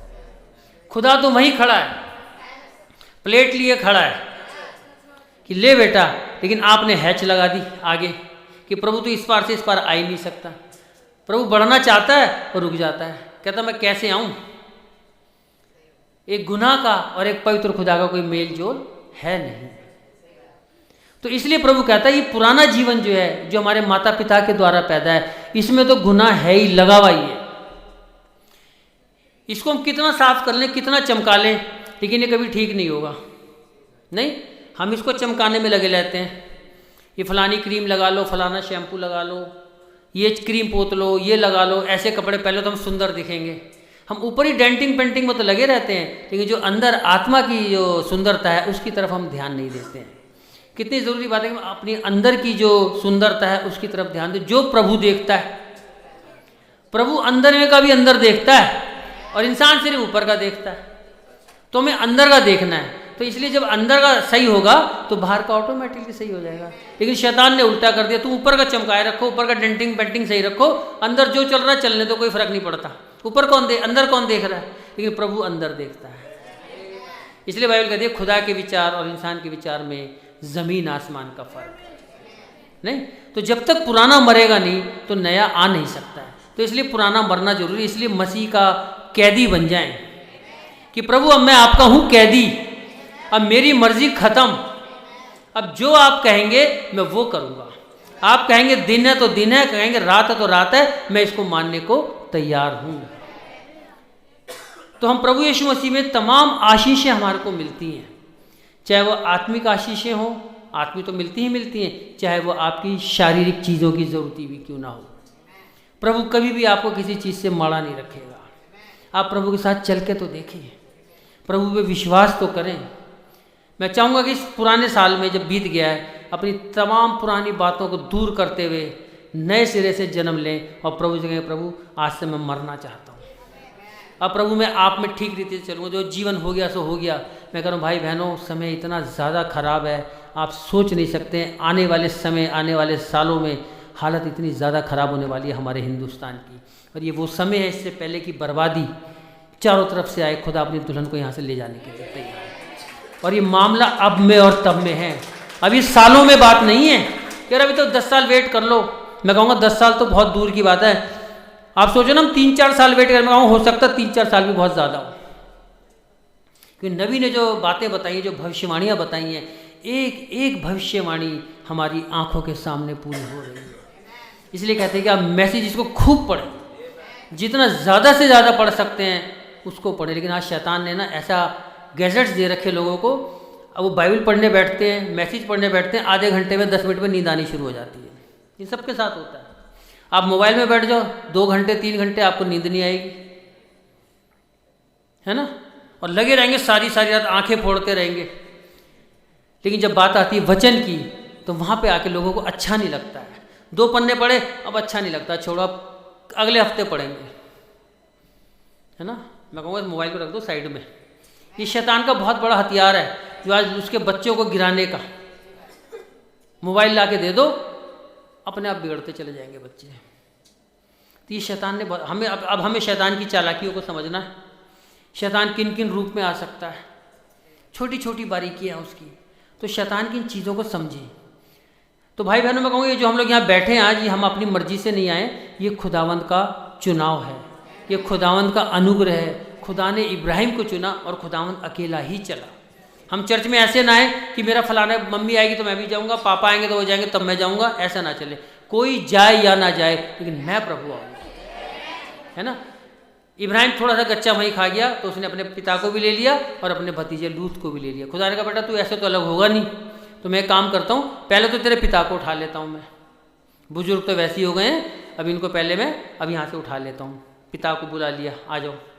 फिर उसने क्या करा, इब्राहिम के चरवाहों में और लूत के चरवाहों में झगड़ा करवा दिया आपस में। इसी के अगले अध्याय में पढ़ना आप, इब्रानी उत्पत्ति वाले में 13वें अध्याय में आगे जाएंगे तो मिलेगा आपको। उनके बीच में झगड़ा करा दिया तो इब्राहिम ने कहा भाई ऐसा लूत, हमारे पास संपत्ति बहुत हो गई है, तो वैसा करते हमारी समाई तो यहाँ इस देश में हो गई नहीं, ऐसा कर, अगर तू पूरब जाए तो मैं पश्चिम जाऊँगा, अगर तू पश्चिम जाए तो मैं दूसरी तरफ जाऊँगा। तो पहली ऑप्शन उसने किसको दी, लूत को दी। और लूत ने अपनी अच्छी अच्छी चरागाह देखी, बढ़िया जगह देखी, हरियाली जगह देखी और निकल पड़ा। और इब्राहिम को फिर मिली जगह रेगिस्तान, मरुस्थल जगह। खुदा ने कहा चिंता मत कर, मैं वो खुदा हूँ जो रेगिस्तान में फूल खिला देता हूँ, है ना। और जब इब्राहिम लूत से अलग हो गया, उसके बाद खुदा ने उसकी बॉडी चेंज करी, उसका देह बदलाव कर दिया, है ना। और खुदावंद के साथ साथ वो खुदावंद की योजना में चली। है ना। तो खुदा ने उसको एडॉप्ट किया था, इब्राहिम को अपना एक पुत्र बनाया, और उस पुत्र में खुदा ने सारी जातियों को आशीषें दी है ना। तो खुदा जब किसी को चुनता है तो आधा पौना नहीं चुनता है, वो चुनता है पूरी तरीके से, है ना। फिर आगे हम थोड़ा सा पढ़ेंगे इफिसियों में।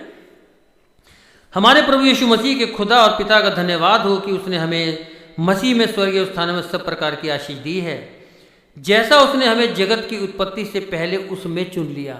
ये चुनाव आज का नहीं है, कब का है? जगत की उत्पत्ति से पहले, इससे पहले कि चांद सूरज सितारे बनते, समुद्र बनता, उससे भी पहले हम कहाँ थे? खुदा के विचारों में। ये तो प्रगटीकरण तो अब आया हमारा। हम तो खुदा के विचारों में थे। खुदा ने सोच रखा था मैं एक ऐसा घर बनाऊंगा, ऐसी जगह बनाऊंगा। इतने साल के बाद, इतने 2022 में, 2000 जितने में भी खुदा ने आपके लिए चुना, मैं अपने बच्चों को वहाँ लाऊंगा। विचारों में पहले आ गए थे, है ना। तो लेकिन प्रगटीकरण में आज हम लोग आए हैं। तो ये खुदा के, हम लोग जो बैठे हैं क्या है? खुदा के विचार ही तो हैं। हम खुदा के विचार हैं जो खुदा ने मुझसे बोला, और हम प्रगटीकरण में आ गए। बाकियों को नहीं चुना, मेरे को और आपको चुन लिया खुदा ने, है ना। फिर कहता है जैसा उसने हमें जगत की उत्पत्ति से पहले उसमें चुन लिया कि हम उसके निकट प्रेम में पवित्र और निर्दोष हों। प्रेम में उसके निकट और निर्दोष हों। और दोषी दुल्हन को लेने नहीं आ रहा। पवित्र और निर्दोष, पवित्र का मतलब होता है अलग किए हुए, सेंटिफाई किए हुए।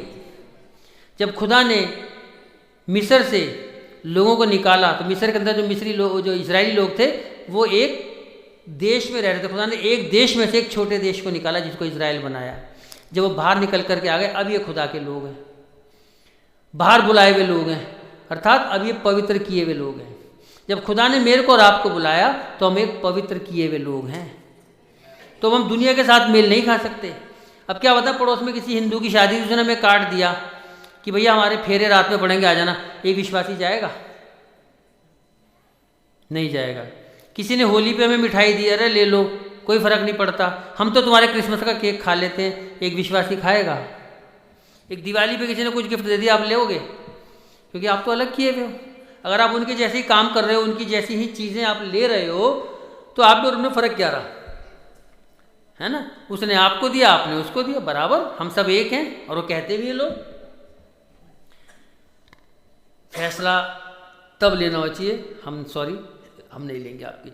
क्यों? हमारा प्रभु हमें इस चीज़ के लिए अलाउड नहीं करता। अरे वो तो ले लेते हैं भैया, कोई बात नहीं, ले लेते होंगे। अब बहुत से कहते हैं अरे छोड़ना, ले लो, क्या फ़र्क पड़ता है, सुबह कूड़े वाला आएगा, काम वाला आएगा, उसको पकड़ा देना। हम नहीं लेते, लेकिन उसकी नज़र में तो ले लिया आपने। तो प्रभु के लिए एक डिसीजन लेना सीखें, एक स्टैंड लेना सीखें। प्रभु, दुनिया मुझे जो कहती है कहती रहे, लेकिन मैं ये परवाह करूँगा मेरा प्रभु क्या सोचता है ना। अगर आप प्रभु के बारे में सोचने लगेंगे तो प्रभु फिर आपके बारे में भी सोचने लगेंगे, है ना। चक्कर होता है कि हम लोग प्रभु के बारे में सोचते नहीं हैं, हम प्रभु को रख देते किनारे, और हम लोग बन जाते हैं अक्लमंद के बाप। और अल्टीमेटली फिर वहीं पे हम लोग गच्चा खाते हैं और फिर पिटते हैं बाद में। फिर कहते हैं अरे प्रभु ये क्या हो गया, ये क्या हो गया। फिर कहते हैं प्रभु सोचो, चेत करके तू कहाँ से गिरा है, जा पीछे, कहाँ गड़बड़ करी थी तूने, नहीं। तो फिर कहता है और अपनी इच्छा की सुमति के अनुसार हमें अपने लिए पहले से ठहराया कि यीशु मसीह के द्वारा हम उसके ले पालक पुत्र हों, है ना। प्रभु यीशु मसीह ने अपनी इच्छा के अनुसार हमें ठहराया। किसी की इच्छा अगर पूरी हो जाए कितनी खुशी लगती है। भाई मुझे ये चीज़ बड़ी पसंद है और आपको वो चीज़ मिल जाए, चाहे आपको शर्ट पसंद हो, चाहे आपको पैंट पसंद हो, चाहे भाई मेरी बड़ी इच्छा है ये मुझे मिल जाए, और आपको वो चीज़ मिल जाए तो आपको कितनी खुशी मिलती है, नहीं। प्रभु यीशु मसीह की इच्छा है कि मैं इनको अनंत जीवन देना चाहता हूँ, मैं इनको रैप्चर देना चाहता हूँ, और मेरा और आपका रैप्चर हो जाए तो प्रभु यीशु मसीह कितना खुश होगा, कितना आनंदित होगा, है ना। और तो प्रभु यीशु मसीह कहता है कि अपने लिए पहले से ठहराया कि यीशु मसीह के द्वारा हम उसके ले पालक पुत्र हों, है ना। ये ले पालक पुत्र जो शब्द है मुझे बहुत अच्छा लगता है भाई। एडॉप्शन जिसे कहते हैं, बहुत ही प्यारा वर्ड है। आप इसको समझेंगे ना, मैं कह रहा हूँ आपका दिल भर जाएगा। ले पालक पुत्र होने का अधिकार हमें खुदावंद देना चाहता है। ले पालक पुत्र जानते किसे कहते हैं, है ना। जैसे कहते हैं कि भाई ले पालक पुत्र वो हुआ जिसके अपने बच्चे नहीं हैं, है ना। भाई हमारा ये पति पत्नी इनके बच्चे नहीं, तो उन्होंने किसी का बच्चा लेकर के पाल लिया, है ना। ये तो ले और पालक, ले करके लगता है जैसे पालक ले रहे हैं, है ना। ले पालक 2 रुपये किलो 10 रुपये किलो, ऐसा पालक वाला नहीं, मतलब किसी का बच्चा लेकर के पाल लिया, यही तो लगा ले पालक। ये हिंदी में वर्ड गलत है, अंग्रेजी में एडॉप्शन। बच्चा आप ही का है ना, लेकिन उसको शिक्षा कोई और दे रहा है, टीचर। अगर मान लो खुदा के अपने, अगर ले पालक ऐसे समझे कि भाई खुदा के तो अपने बच्चे हैं नहीं, तो दूसरी पार्टी एक शैतान है, तो क्या खुदा शैतान के बच्चे लेकर के पाल रहा है? क्या उनका एडॉप्शन कर रहा है? ऐसा नहीं है भाई, बच्चे खुदा के ही हैं। तो खुदा ने एक बहुत बढ़िया एग्जाम्पल बताया कि एक इंसान था, उसका अपना बिजनेसमैन था, खूब बढ़िया अच्छा बिजनेस था, खूब बढ़िया फर्स्ट क्लास चल रहा था। अब उसके घर में अगर आप गलती में पढ़ेंगे वहाँ पर आपको मिल जाएगा, जब तक बालक और दास के बच्चे में कोई फ़र्क नहीं, जब तक दोनों बच्चे हैं, है ना। दोनों बालक हैं, एक घर में मालिक भी रहता है और उसका नौकर रहता है, उसका भी बच्चा, दोनों की एक उम्र है और दोनों साथ रहते हैं। मालिक का बच्चा तो अपने पापा को पापा कहता है, जो नौकर का बच्चा वो भी पापा पापा कहता है, वो भी बड़ा खुश होता है। नहीं, ये दोनों बच्चे साथ रहते हैं, मालिक भी बहुत प्यार करता है दोनों बच्चों को। दोनों का एक ही स्कूल में एडमिशन करा दिया। नौकर ने कहा अरे साहब मेरे पास इतने पैसे कहाँ की, अपने बच्चे को बड़े स्कूल में आ रहे, तो चिंता मत कर, जैसे तेरा बच्चा है वैसे मेरा बच्चा, चलो बेटा दोनों स्कूल जाओ। घर में अपनी टेबलें बिठा के खाना भी खिलाता है उन्हें, जो कपड़े अपने बेटे के लिए लाता है उसके लिए भी लाता है, सब कुछ वैसे ही करता है जैसे अपने बेटे के लिए करता है। लेकिन जब बात आएगी प्रॉपर्टी के पेपरों के नाम करिए, तो नौकर के बेटे को देगा? वो किसको देगा? वो तो अपने बेटे को ही देगा, क्योंकि वो उसका बेटा है, वो उसके खून से पैदा है। जब प्रभु इस दुनिया के बेटों को नहीं देगा अपनी प्रॉपर्टी, वो देगा अपने पुत्रों को जो उससे पैदा हैं, है ना। तो होता क्या है कि नबी ने बताया कि एक आदमी का बहुत बड़ा बिजनेस था, उसने अब उनके घर में एक बेटा पैदा हुआ, बड़ी खुशियाँ मिली। अब बाप बिजी था, तो उसने एक टीचर को रखा अपने घर में कि भाई टीचर ऐसा है कि ये मेरा बेटा है और अब इसको आपने सिखाना पढ़ाना है और इसकी अच्छी एजुकेशन देनी है ना, क्योंकि मैं तो बिज़ी हूँ, मेरे पास तो इतना टाइम रहता नहीं है कि मैं देख पाऊँ, तो इसलिए आपकी जो पे है, जो आप पैसे मांगते हो मैं आपको दूंगा और आप इसकी अब देख रेख करिए, है ना। बच्चा धीरे धीरे पढ़ता है, बड़ा होता है। बच्चा पहले आनाकानी करता है कि भाई मैं क्या बताऊँ, मेरे को समझ में नहीं आता ये है, लेकिन टीचर के बाद डांटता भी है, फटकारता भी है, सब कुछ करता है। और रोज़ जाकर के वो टीचर मालिक को रिपोर्ट देता है कि हाँ भाई बताओ मास्टर जी आज मेरे बेटे का क्या रहा। तो कहता आज आपके बेटे ने टेबल याद कर ली 2 की और 10 की। अब आज अगले दिन थोड़ा सा और बड़ा हुआ, इसने अब ये याद करना शुरू किया। अब ये करता मालिक बड़ा खुश होता है कि देखा मेरा बेटा कितना बढ़िया चल रहा है। अगर मान लो बेटा हो निकम्मा नालायक, तो टीचर जाके क्या रिपोर्ट देगा, आज तेरे बेटे ने क्या करा, मैं पढ़ाने आया उसने मेरी कुर्सी खींच दी नीचे से, है मैं बैठने लगा उसने सीट के ऊपर पानी ही डाल दिया। क्या मालिक आपने, क्या बच्चा है आपका, ये तो कुछ सुनता ही नहीं है। लेकिन एक बच्चा दूसरा है जो उसकी रोज़ अच्छी रिपोर्ट जाती है, रोज़ टीचर कहता है कि आज आपके बेटे ने ये याद किया, आज आपके बेटे ने ये किया। अब धीरे धीरे वो बच्चा बढ़ना शुरू हो रहा है, रोज़ रोज़ करके ये बच्चा बढ़ रहा है और रोज़ मालिक को जाकर रिपोर्ट देता है कि आज आपके बेटे ने ये किया, आज आपका बच्चा देखो 10th क्लास में पहुंच गया है। बिल्कुल अब तो बिल्कुल ना, वो क्या बताऊँ मालिक साहब, बिल्कुल आपके जैसा लगता है वो, थोड़ा थोड़ा सा जब वो चलता है तो लगता है कि जैसे आप चले आ रहे हैं। अब बड़ा हो गया, जवान लड़का हो गया है, तो मालिक कहता है कि और सुनाओ मेरे बेटे का अब क्या हाल है। अरे मालिक क्या बताएं, अब तो अब आँख बंद करके अपने बेटे के ऊपर विश्वास कर सकते हो। उसने कहा ऐसा क्या? उसने कहा हाँ। कह रहा जब वो चलता है ना, बिल्कुल लगता है जैसे आप सामने से चले आ रहे हैं, है ना। जब वो बात करता है ना तो लगता है कि जैसे आप बात कर रहे हैं। और कपड़ों का भी कह रहा मास्टर कहते हैं कई बार तो मैं धोखा खा जाता हूँ कि आप ही आपका बेटा है ना। ये रिपोर्ट कौन दे रहा है? शिक्षक, टीचर, जिसके अंडर में उसने उस बच्चे को रखा। और एक दिन पिता कहता है कि ठीक है अब मैं तो बुजुर्ग हो रहा हूँ, अब हम एक बड़ी जेवनार करेंगे, एक बड़ा सेमिनार करेंगे और मैं अपने बच्चे को अपनी सारी अथॉरिटियाँ दे दूँगा कि आज से मेरे चेक के ऊपर इसके हस्ताक्षर होंगे, आज से मेरी हर चीज़ का ये वारिस है, ये जो कुछ कहेगा ये फाइनल है, अब ये बढ़ेगा और मैं घटूंगा। क्या यही एडॉप्शन प्रभु यीशु मसीह का नहीं हुआ? जब यीशु मसीह बोला ये मेरा प्रिय पुत्र है जिसके अंदर रहने से मैं प्रसन्न हूं, अब इसकी सुनो। नहीं तो खुदा ने प्रभु यीशु मसीह तक ही नहीं रखा, वो और आगे चले, वो प्रभु यीशु मसीह मेरे और आपके पास तक आ गए। खुदा ने एक पवित्र आत्मा, एक टीचर हमारे युग में भी भेजा, होली स्पिरिट हमारे युग में भी उतर करके आया, और वो आज मेरी और आपकी भी रिपोर्ट जाकर के रोज़ की खुदा को देता है। कौन? होली स्पिरिट। आज आपके बेटे ने शराब पी, देखो वहाँ लोटा पड़ा, पवित्र आत्मा खुश होगा दुखी होगा? आज आपकी लड़की देखो कैसे तमाम दुनिया के चक्करों में घूम रही है, उसने गर्लफ्रेंड बॉयफ्रेंड का सिस्टम चला रखा है, कहेगा ओहो ये क्या कर दिया। लेकिन जब अच्छी रिपोर्ट मेरी और आपकी जाती है, रिपोर्ट ये मत सोचना कि उन्हीं की जाती थी, रिपोर्ट मेरी और आपकी भी जाती है। आज तक पिता कहता भाई वाह बहुत अच्छी, आज के बाद मैं इसको सारी अथॉरिटी अपनी देता हूँ। क्या भाई ब्रैनम की अथॉरिटी नहीं मिली? मुंह से बोला गिलहरियाँ हो गई, गिलहरियाँ हो गई, तूफान को रोका, तूफान रुक गया, कोलोराडो का तूफान रोक दिया। ये पुत्र अधिकार था, और आपका और मेरा भी पुत्र अधिकार होना बहुत ज़रूरी है। जब खुदा ने इब्राहिम को चुना तो ऐसे नहीं बुला लिया था, खुदा के साथ कुछ वायदे थे उसके, और जब खुदा ने इब्राहिम से वादे करे तो इब्राहिम ने कहा पिता मैं कैसे जानूं कि जो तू वायदे मुझसे कर रहा है, मैं कैसे समझूं? तो खुदा ने उसके संग एक चिन्ह बांधा, एक वाचा बांधी, एक खतने का चिन्ह इब्राहिम को दिया कि मैं कैसे जानूं प्रभु कि मैंने तो विश्वास किया और आपने मेरे विश्वास को ग्रहण कर लिया, मैं कैसे समझूं? आज हम लोग कहते हैं कि हमने प्रभु पे विश्वास किया, सब विश्वास करते हैं, दुष्ट आत्मा भी विश्वास करती हैं, नहीं भैया? तो हम कैसे जाने कि प्रभु ने मेरे विश्वास को एक्सेप्ट किया है या नहीं किया है? नहीं समझने का विषय नहीं, विषय आज रात हम कहें मैं भी विश्वास करता हूँ, बहुत अच्छी बात है। वो बहन कहे मैं भी विश्वास करती हूँ, बहुत अच्छी बात है। ये प्रभु कहेगा कि मैं तो तुम्हारे विश्वास को ग्रहण ही नहीं करता।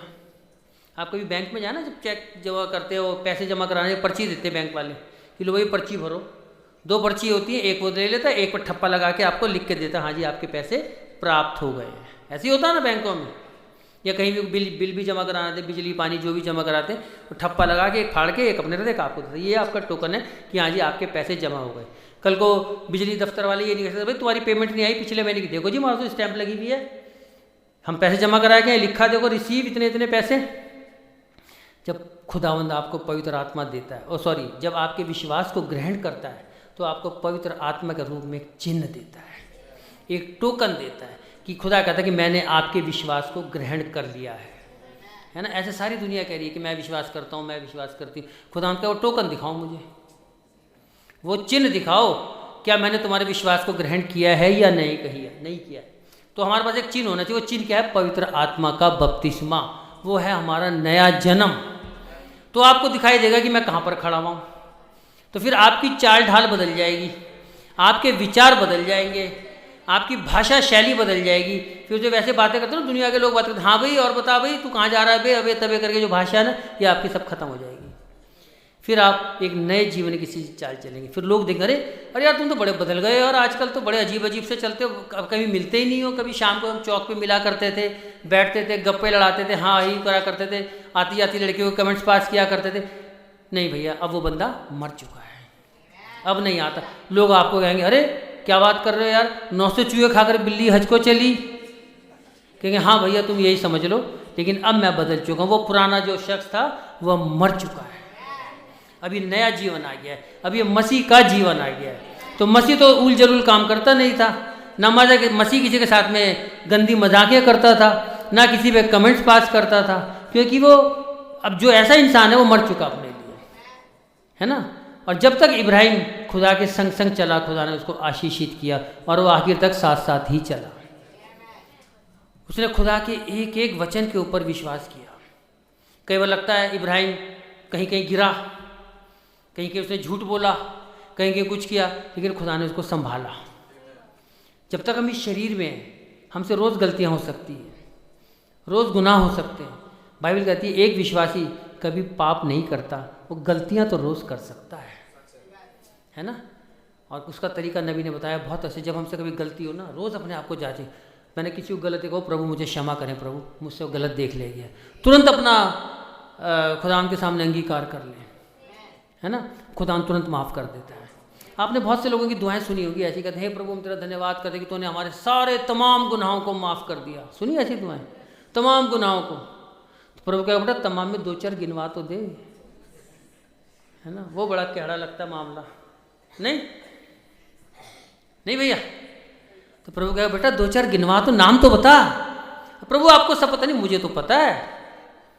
भाई ब्राह्मण ने दूसरी मोहर में, शायद 5वीं मोहर में बोला, जब हम अपने प्रत्येक अंगीकार गुनाह को प्रभु के सामने मुंह खोल करके अंगीकार करते हैं, प्रभु मैंने विजय के लिए गलत सोचा, प्रभु मैंने साहिल को गाली दी, नाम लेकर के बताओ प्रभु मैंने ये गुनाह किया, मैंने उस फलानी बहन के विरोध में बुरे विचार रखे। जब मुंह खोल करके अपने गुनाहों का अंगीकार करते हो ना, तो वो गुनाह माफ होते हैं। और आपने 10 तो बता दिए, 4 छिपा लिए, तो 4 में से 6 माफ हो गए, 4 रुक गए। तो इसलिए जब प्रभु के सामने आए तो दिल खोल करके आ जाए। प्रभु जानता है कि मैं सब जानता हूँ कि तेरे मन में क्या चल रहा है, तूने 4 छिपा दिया है ना। जैसे आकांत से कहा था सारे गुनाहों को, सब चीज़ों को नाश करते हैं, 2-4 ईंटें रख ली छुपा के, हाँ मैंने सब कर दी, सब कर दिए। लेकिन जब पकड़े गए तो जरा सी गलती की वजह से पूरी कलीसिया सफ़र करती रही। जब हम अपने गुनाहों के सामने, खुदा के सामने मानते हैं, मुंह खोल करके अंगीकार करते हैं, तो प्रभु हमारी हर एक कमी घटी को दूर करता है ना। और जब खुदा आपकी रिपोर्ट जा कर के वहाँ पे देता है, प्रभु आज आपके बेटे ने ये किया, आज आपके बेटे ने कितना अच्छा काम किया, आज आपके बेटे ने देखो वहाँ वर्शिप करी, आज आपके बेटे ने ये करा, आप देखो आपका बेटा रोज़ प्रभु दिन पर दिन करके एक एक कमियाँ घटियाँ अपनी दूर करता चला जा रहा है ना। पहले देखो हिप्पी कट बाल रखता था, जैसे आजकल लड़के रखते हैं, कटोरा कट इतने से रख ली, सब छोड़ दिए है ना। पहले लड़कियाँ देखो तुम्हारी आजकल फटी फटी जीन्स पहनती थी हैं, अब उसने वो सब छोड़ दिया है। अब लड़के ने आपके गुटके खाने छोड़ दिए हैं, अब ये तंबाकू नहीं खाता, अब ये बुरी संगति नहीं करता। पिता कहता अरे वाह बेटा बहुत बढ़िया, बहुत अच्छा काम आपने किया। और अल्टीमेटली दिन कहता है कि अब आज से मैं इसको अपना पुत्र अधिकार देता हूँ, अब आज से जो कुछ ये बोलेगा, अभी बहन गा रही थी ना, अब दुल्हन बोलेगी और वो हो जाएगा है ना। तो दुल्हन रैप्चर बोलेगी, अब दुल्हन जो बोलेगी हो जाएगा। तो उसके लिए हमें एक तैयारी है, उसके लिए पहले मरना है, पहले हमारा एडॉप्शन हो। जब एडॉप्शन होगा तभी तो अधिकार मिलते हैं। जब प्रभु यीशु मसीह को अधिकार मिले पहाड़ के ऊपर, तो उसके संग 3 लोग थे, पतरस, याकूब, यूहन्ना, और बोला कि अब इसकी सुनो है ना। जब आपका पुत्र अधिकार हो जाएगा, जब आपका एडॉप्शन हो जाएगा, जब आपको पवित्र आत्मा का बपतिस्मा मिल जाएगा, खुदावंद कहेगा अब ये बोलेगा और वो हो जाएगा। क्या मरकुस 11 में नहीं लिखा, यदि तुम इस पहाड़ से कहो खड़ जाओ समुद्र में जा पड़, तो जा पड़ेगा। तो उसके ऐसे नहीं है, प्रभु ऐसे हमें वो बजर बट्टू सा नहीं दे देता, ले भाई ले जा, अब इसका तो चिड़िया बना और फू करके उड़ा। खेलते हैं ना बच्चे, और छोटे बच्चे के सामने ये छोटी बच्ची बैठी है, इसको तुम 500 का नोट दे दो, 2000 का, क्या करेगी, इसको क्या पता बेचारी का। लेकिन आजकल के बच्चे तो होशियार है ना, वो समझ जाते हैं। और छोटे बच्चे को दे दो, वो 500 के नोट का क्या जहाज बनाएगा और यूँ उड़ाता फिरेगा, इधर उड़ाया, बारिश पड़ रही है उसका किश्ती बनाई, चलते रह दिया। अबे भैया 2000 का नोट है बेटा, उसको क्या पता बेचारे का वैल्यू।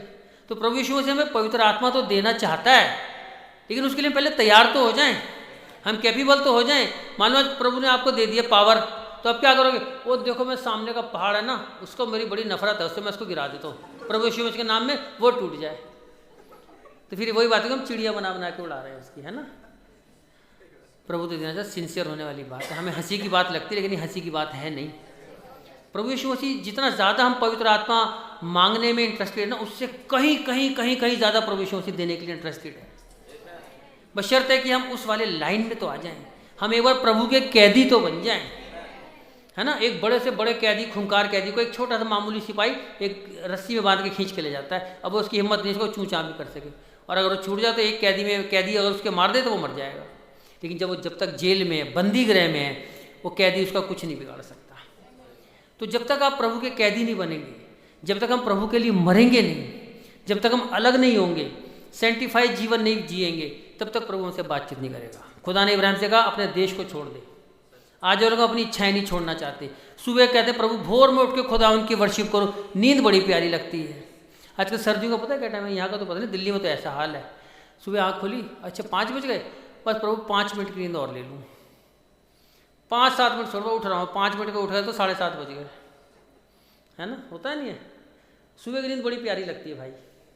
वो 5 मिनट की झपकी ना वो 2.5 घंटे निकाल देती है आपके तो कितनी बड़ी बात है, जब नींद खुले उठ जाओ, हमारो रजाई में लाभ, मुँह धो, प्रभु के चरणों में आ जाओ। ये सुस्ती, आलस, लापरवाही, दुनिया की लालच, ये सारी ज़िंदगी चलती रहेंगी, और ये मेरा और आपका सारी ज़िंदगी तक पीछा नहीं छोड़ेंगी। लेकिन इन्हीं सब चीज़ों को तो हमें फेंकते हुए पीछे आगे बढ़ना है। हमारे पास्टर साहब भाई लाल बहुत प्यारे भाई थे हमारे, वो बहुत अच्छी एक कहावत सुनाते थे। कहते हैं आप कभी नदी के किनारे खड़े हो, किसी तालाब के किनारे हो, तो वहाँ से देखो कोई मरी हुई भैंस बहती हुई आ रही है पानी में, कभी बड़ा सा लकड़ी का लट्ठा वो बहता हुआ आ रहा है। लेकिन आप बिल्कुल किनारे में उसके देखो ना, तो वहाँ कुछ छोटे छोटे जीव होते हैं जो धारा के बिल्कुल अपोजिट चलते हैं। वो पंजे पैरों से मारते हुए उल्टे दिशा में चलते हैं। बड़ी बड़ी भैंसें वहाँ बहती भी आ रही हैं, लेकिन वो उल्टे दिशा में चलते हैं, क्योंकि उनमें जीवन है।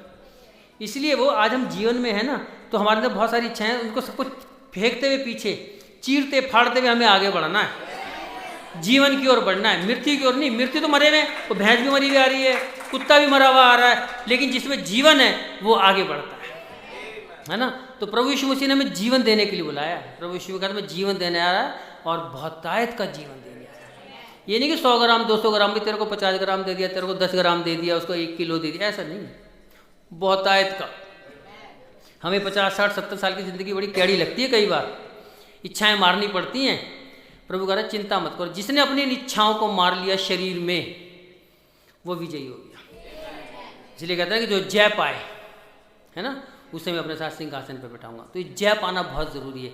हमारी बहुत सारी छोटी छोटी इच्छाएं हो सकती हैं, बहुत सारी छोटी छोटी हमारे जीवन में, हर किसी का, हर कोई जानता है, अपने से बड़ा कोई जज नहीं है, हर कोई जानता है मेरे अंदर क्या इच्छा है, क्या बुराई है, हर कोई जानता है। प्रभु के सामने रखें, फास्टिंग में जाएं, प्रार्थना करें, प्रभु मैं यहाँ कमज़ोर हूँ, प्रभु मैं यहाँ कमज़ोर हूँ। और शैतान की पता सबसे बड़ी क्या कमज़ोरी है, वो आपकी जो सबसे बड़ी वीकनेस पॉइंट होता है ना, वहीं पे अपना हथौड़ा बजाता है, वहीं पे हथौड़ा रखता है आपका, जो आपकी कमज़ोरी है।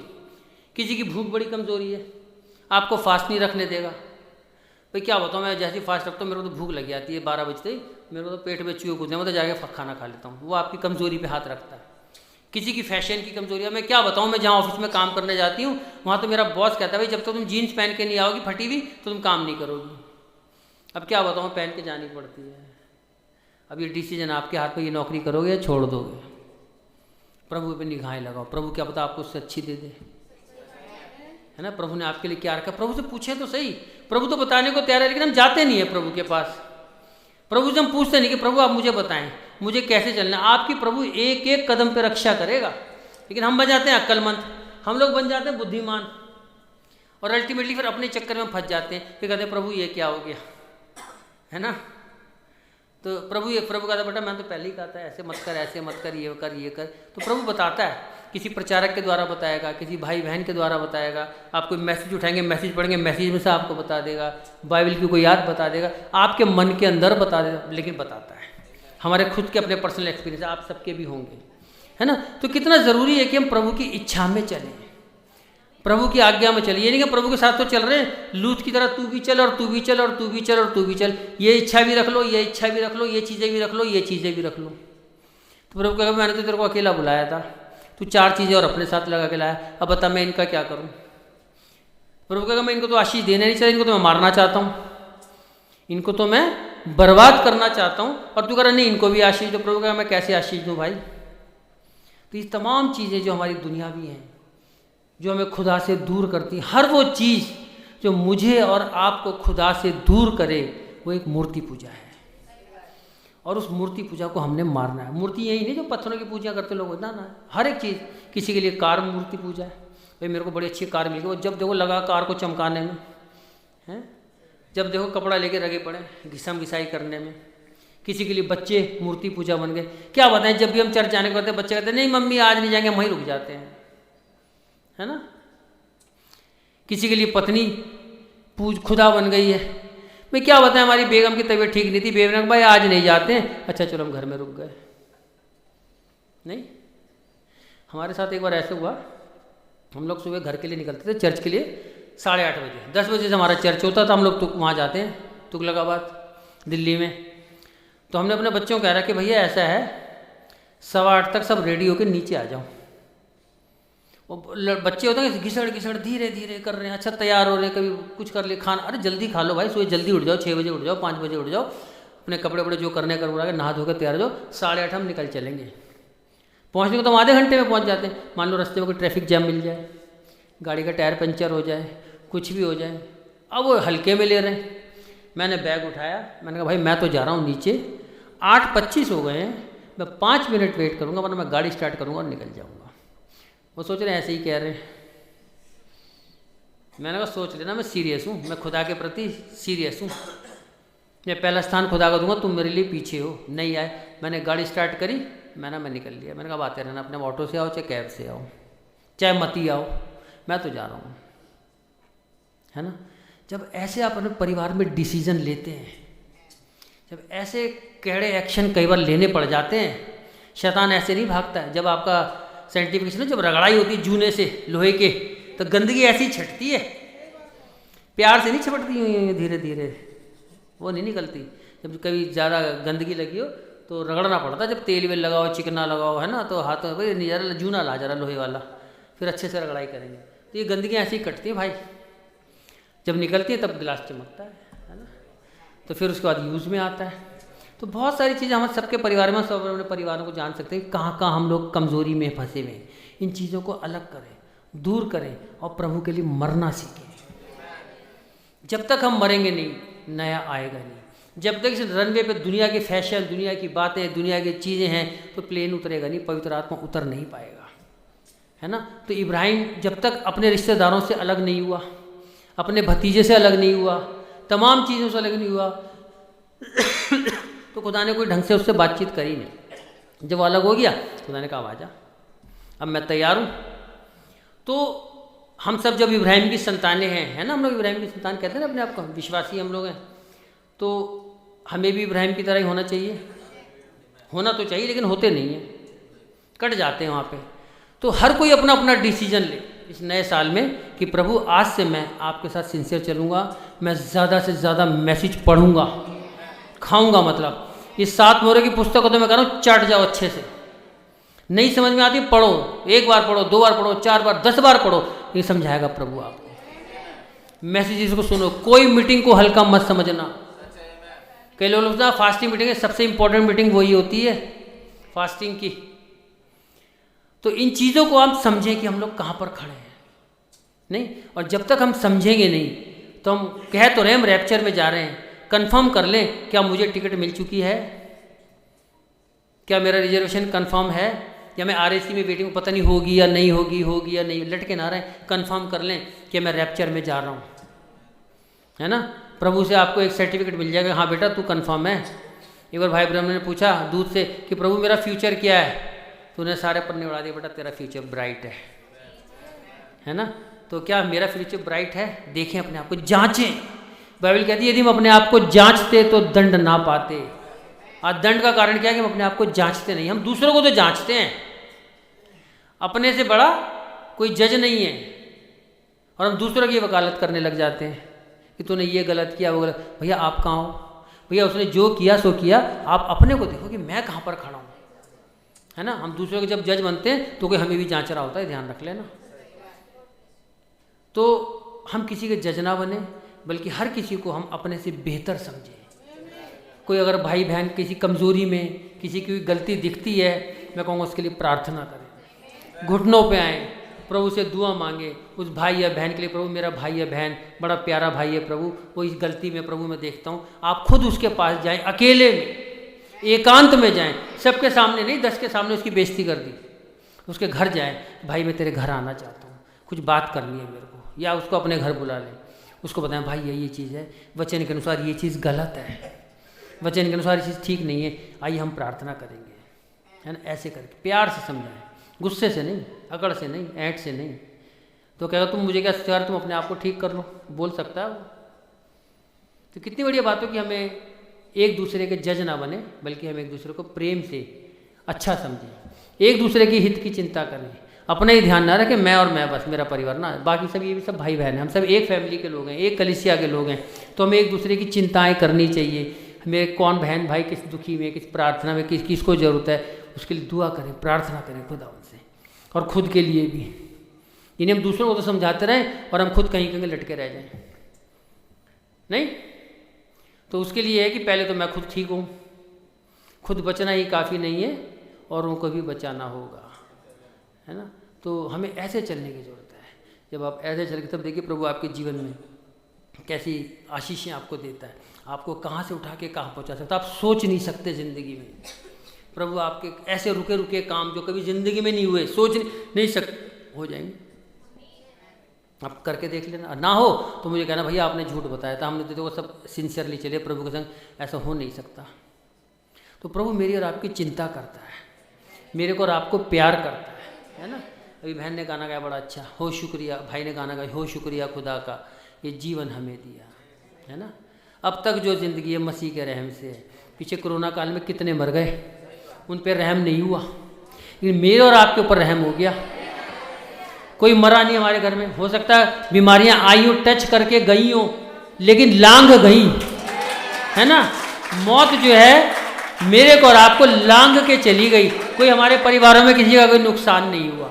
ये बाहर देखो लाशें जल रही हैं, ऑक्सीजन नहीं है, बेड नहीं है, और तमाम चीज़ें, दवाइयाँ नहीं है, कुछ नहीं है, लेकिन हम लोग अपने घरों में सेफ एंड साउंड हैं। और आने वाली जो महामारी में भी खुदावंद हमें बचा के रखेगा, क्योंकि प्रभु अपने बच्चों की परवाह करता है, उनकी चिंता करता है, उनका ध्यान रखता है। बशर्ते कि आपको भी प्रभु के साथ सिंसियर होना पड़ेगा। यानी कि प्रभु तो सिंसियर हो, हम तो चलेंगे जैसे हमारा दिल करेगा। प्रभु कहेगा फिर तेरा मेरा कोई संबंध ही नहीं है, तुम पवित्र हुए कहाँ, तुम अलग हुए कहाँ, तुम बाहर कहाँ बुलाए गए। तो इसलिए ज़रूरी है कि जब प्रभु ने हमें बाहर बुलाया है तो प्रभु की इच्छा के अनुसार बने, प्रभु की इच्छा में चलें और प्रभु यीशु मसीह के कैदी बन जाए, है ना। फिर प्रभु आपको कैदी वैसे नहीं बना था आपके कोड़े लगा रहा है जेल में और 10 साल की कारागार के, ना ना ना। वो कैदी इतना प्यारा कैदी है, उस कैदी को तो बस क्या बात करो, कितनी आशीषें मिलती हैं। वो वाली कैद हमें तो बहुत अच्छी लगती है, जिसमें प्रभु यीशु मसीह हमारा जेलर बन जाए और हम उसके कैदी है। प्रभु कहा बेटा नाम की जेल है, बाकी तो देख कितनी आशीषें मिलती हैं तेरे को इसमें, है ना। तो प्रभु का नाम मुबारक हो। मैं यहीं तक रखूँगा, कहने को तो बहुत कुछ है, करे तो रात के 10, साढ़े 10, 11 बज सकते हैं, लेकिन टाइम को रखते हुए, क्योंकि आप लोग भी थके हुए हैं कल के। तो बाकी प्रभु चाहेगा हम कल और बातों को देखेंगे, है ना। खुदा उनका नाम कर रहा है। आगे मीटिंग पास्टर भाई।